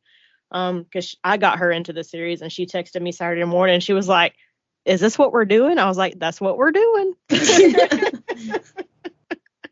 I still gave it 4 stars. Like it was still a good book for what it was. It just departed from the other books. And then, oh, y'all, I'm tapping the desk. I was gonna say, I can hear you. What is? I read The Games Gods Play by Abigail Owen. No, I knew this was coming. The plot of this book was immaculate. Chef's kiss. Loved the plot. And I know nothing about Abigail Owen. Nothing. I didn't even know she wrote this book. I picked it up because the synopsis sounded cool. The writing was terrible. It got better the more I went into the book. So I don't know if she maybe started writing this when she was super young and finished it later in life. I don't know what happened. But if you pick up this book, just know that the writing is terrible. There's nothing else I can say. I will continue. It is a series. I will say, like, the writing didn't turn me off so badly that I don't want to continue. But like I said, the plot was really, really good. I was in it. But, I hope she gets an editor or something, because that was rough. Those first few chapters, I about put it down. Let me look up Abigail Owen. Who is she? What is she about? Abigail Owen. I was going to ask you that last night when we were talking about it, and I forgot. She's actually kind of older. I pictured someone very, very young. Oh, that doesn't mean that it's not something that maybe she didn't write, like, what's her name again? Abigail Owen. Tell me about the author. Let me learn about this author. She is the #1 New York Times, #1 USA Today international bestselling author of 30 plus books. How old would you be, lady? That's what we want to know. I don't know. Ooh, okay. She has a degree in English rhetoric, technical writing from Texas A&M, and an MBA from California State University. She's an Aggie. Prior to becoming a published author, she spent 15 years in tech and business related roles. She's a Star Wars geek. She is ADHD and autistic. She currently resides in Austin, Texas. Okay, well... So she has teenagers, so she's probably around my age. Yeah. Because I was going to say this one picture, I was going to guess that she's my age. Yeah. Well, I was hoping it would say something about when she wrote this book or something. Because like I said, the writing got better as you got into it. Probably about the halfway point, it got decent. But, I was struggling those first few chapters. But yeah, so I gave it, I think on Goodreads, I only gave it 3 stars, but on like other various platforms, I gave it like 3.75 just because the plot was really, really good. It is basically Hunger Games, but if you take your champions and they are like basically sponsored by the Greek gods and they don't fight each other, but they call them labors that they have to do, whether it's figuring out a maze or fighting a monster or something like that. But people do die. That's why I kind of equated to the Hunger Games in that way. And see, you were telling me about this plot, and I still have been thinking about it since yesterday.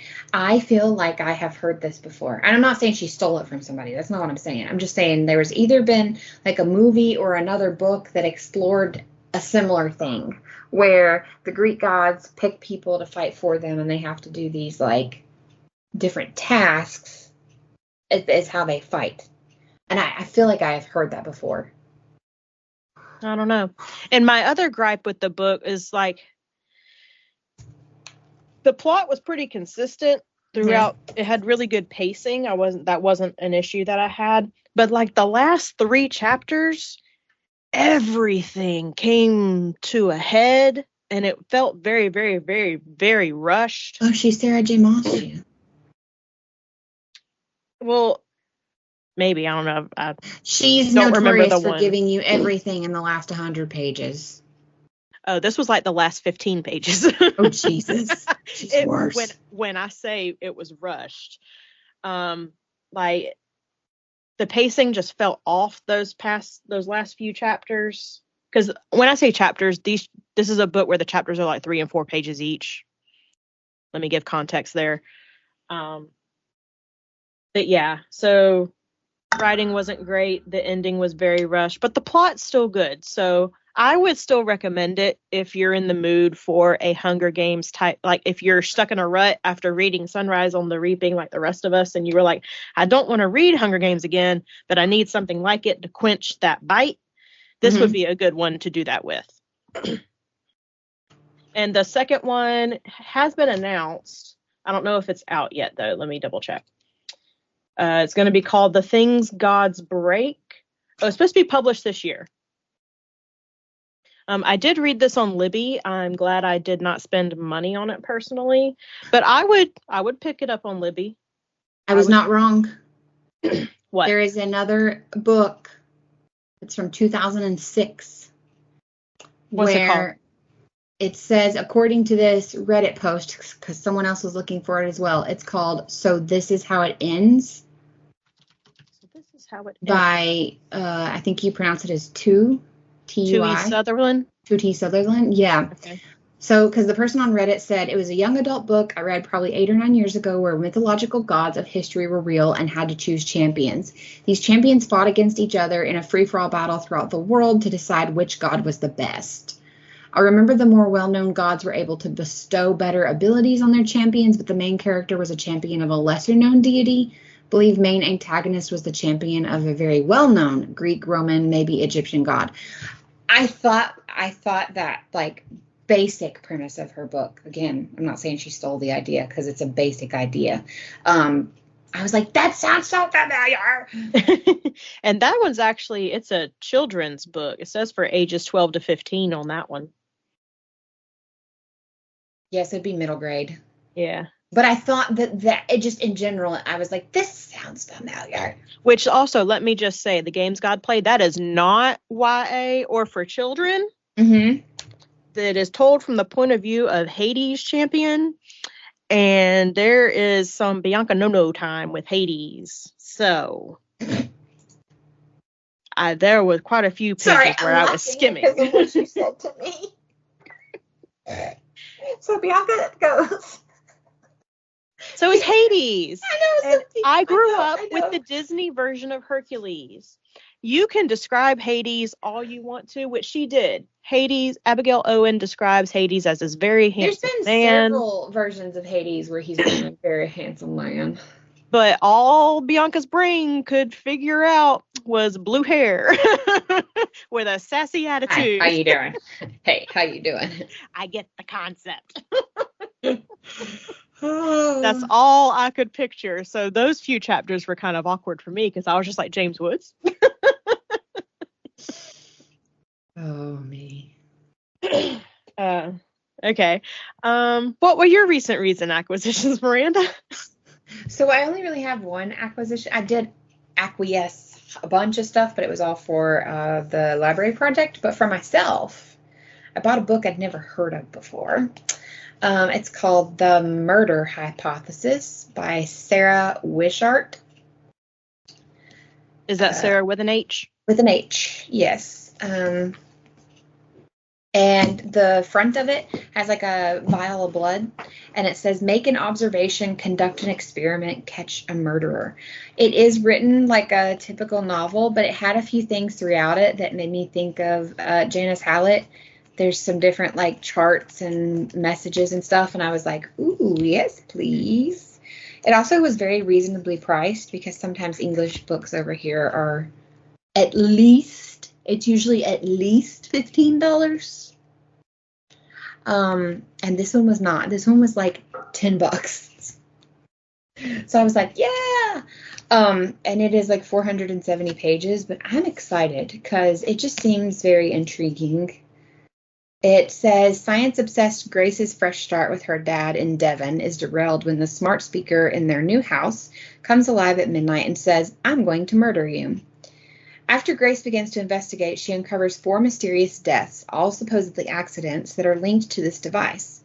But only Grace knows that one of those deaths was actually a murder, and now she must identify both the victim and the killer using the methodology of a chemistry experiment before she ends up dead herself.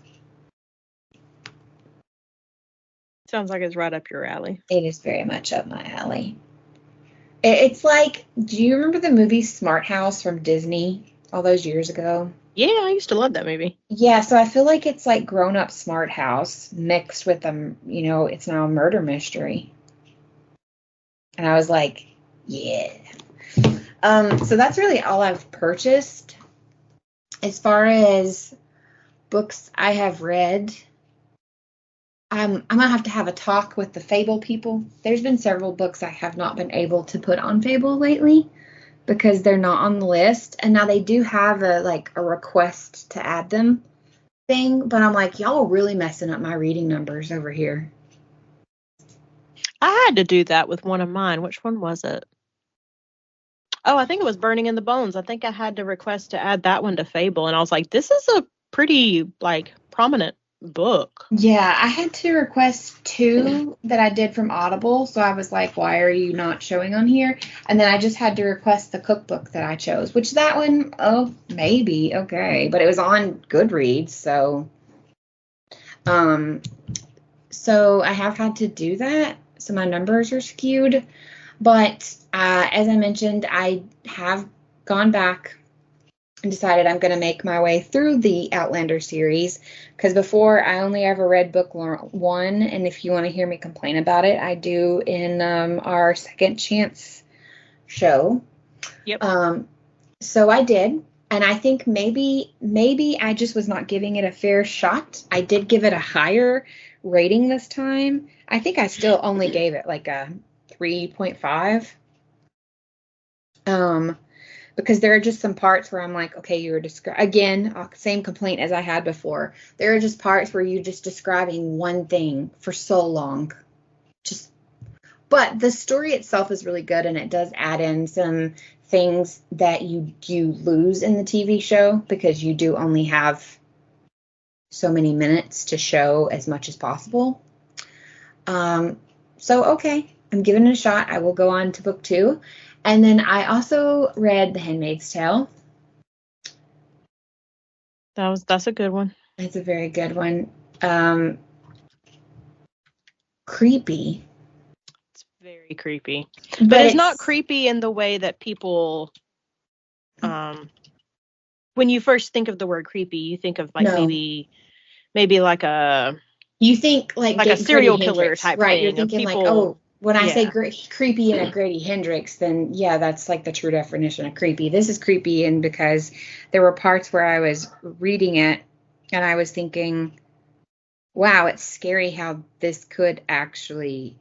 Like she makes everything very plausible. Yeah, like you're sitting there going, this could really happen. Like, this is terrifying. This could actually happen. Oh, so I read those 2, and I told Bianca, this is not good for my goal, but I have hit a reading slump. I thought I had pulled myself out of it, and I don't know what, but I'm in one. It's there. It's happening. It's probably because you haven't been reading your little cozy mystery type things. No, I did 3 of those as well. Oh, okay. I did a series that's set in the 90s, and they so I did a series. I actually found out about it on TikTok. The author follows us and we follow her. And I started following her because she was like, would you like to read a book with these themes? And I was like, ooh, yes. So it's the Bewitcher's Beach paranormal cozy mystery, and everyone inside this world, what am I trying to say? Like, it's a small town. Everyone is like a ghost or a werewolf, but they're normal people too. Like, they're just living a normal life. And our main character, the lady that's the girl that gets, because there's always like a main character that becomes an investigator when she's not supposed to be, right? She is a single mother who is a werewolf, and it's really cute. And it's really fun. It's set in the 90s. She owns a video store, so there's lots of references to like very 90s things that I grew up with that I loved. There's a few times that she made reference to something because it's a specific year in the 90s, right? And there's a few times that she makes reference to something where I had to look it up because I was like, I don't think that, yes, that's in the 90s, but I don't think that was out yet. Yeah.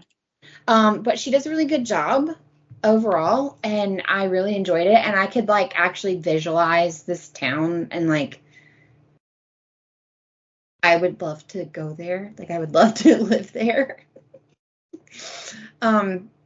So I did read the little cozies, but maybe you're right. Maybe I did make a list. I think I talked to you about this. I have a list of like cozy series because, sometimes they go where they start getting like 30, 40 books deep. Yeah. I have a list of a few that like I never finished, and they are part of my goals. So maybe I need to just pick one of those and see if that brings me out of their slump. But if you're into like paranormal cozies, I do recommend this series. It's by Emily Fluke. And there are 3 out right now. They're all recent. Like book 3 just came out in 2024. So that was the problem. I read all that she has out right now, and there's no more. Yeah. So I'm like, dang it. But she technically has 2 novellas, and then 3 books. And I want to say, if I remember correctly, yes, I thought this was genius, and I wanted to mention it. She has a book that's like a 0.5, so it's like a prequel to the entire series, that I thought, this is fantastic marketing on her part. You can only get this book by signing up for her newsletter. Oh. So I was like, Miss Fluke, that is genius. Yeah. Because then it, like, you sign up for the newsletter, and most people don't, like, leave a newsletter. So then you're going to get alerted to her stuff. And I was like, so smart. So there's 3 main books and 2 novellas. And it says one of the novellas has recipes inside it. That's neat. I like books that do that. Dude, me as well. And then one of the things, it says 1990s nostalgia, combination of Good Witch meets Sookie Stackhouse. Okay. I was like, yeah, I'm here for it. So that's what I've read. And like I said, I'm kind of, which I know some people are going to be like, 5 books is a slump. Yes, it is. Because that's 5 books since we recorded last. I've only read 4 since we recorded last, but granted, the God's Games play, that was almost 700 pages. Yeah. It took me a week and a half to get through that one. Outlander was really long, and I won't lie, I did most of it on audio, so I would like listen to it to like fall asleep. And then I would have to like go back in the morning and restart parts because you fell asleep. But yeah, and then the cozies were really quick reads. So they're like, I don't know. I've never met a cozy that was long, to be honest with you. I think that's part of the point. Yeah. 284 pages. Yeah, that's not bad. No. So like one is only 214. Which the one that was 284 is technically book 1, so you got a lot to set up, you know. But yeah, I'll get there, but that's what I've read. So anything else you would like to share with anyone? Anything you're looking forward to, or where you would like people to follow you? You can find me on Instagram. I'm at Style and Freak. Also on the TikToks at Style and Freak there as well. You can find Miranda at Mom's a Nerd pretty much anywhere. Type that in, she'll pop up. Yep. Also follow our book podcast on both Instagram and TikTok at Bells with Books Podcast. Yep.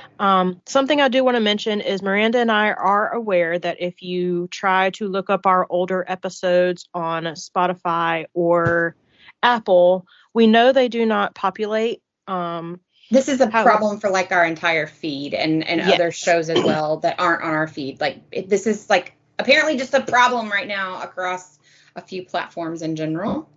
But we do know that you can have all of our episodes available on Podbean. So if you download the Podbean app or go to the website, search Bells with Books, we pop right up. All of the episodes are still listed there.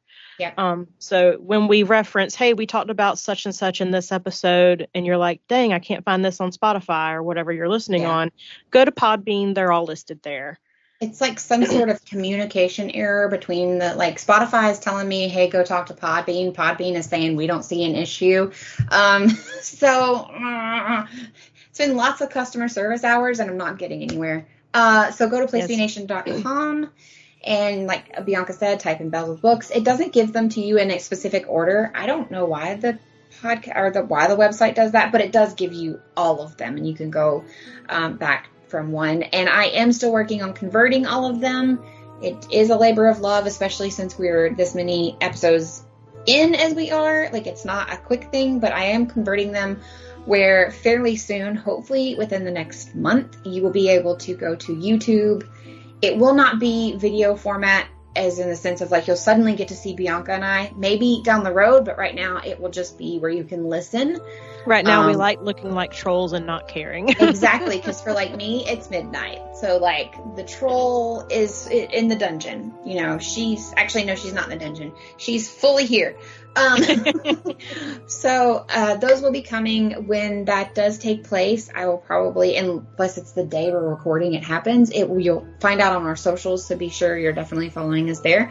We have had a huge increase again in followers on TikTok, so I just want to say hello and thank you. We're so glad you're there, and apparently I'm sometimes funny, and thank you, because that, like, listen, people can say what they want, but when people make a nice comment about you on social media, you're like, thanks. Especially when it's the stranger that you don't know. Yeah, they don't know me, and they're like, oh my God, you're so funny. And I'm like, I'm really not, but thanks. So, thank you for being here this month. We hope you enjoyed our cookbook discussion. Please, again, tell us your favorite cookbook and what color you are. And until we return next time, keep reading.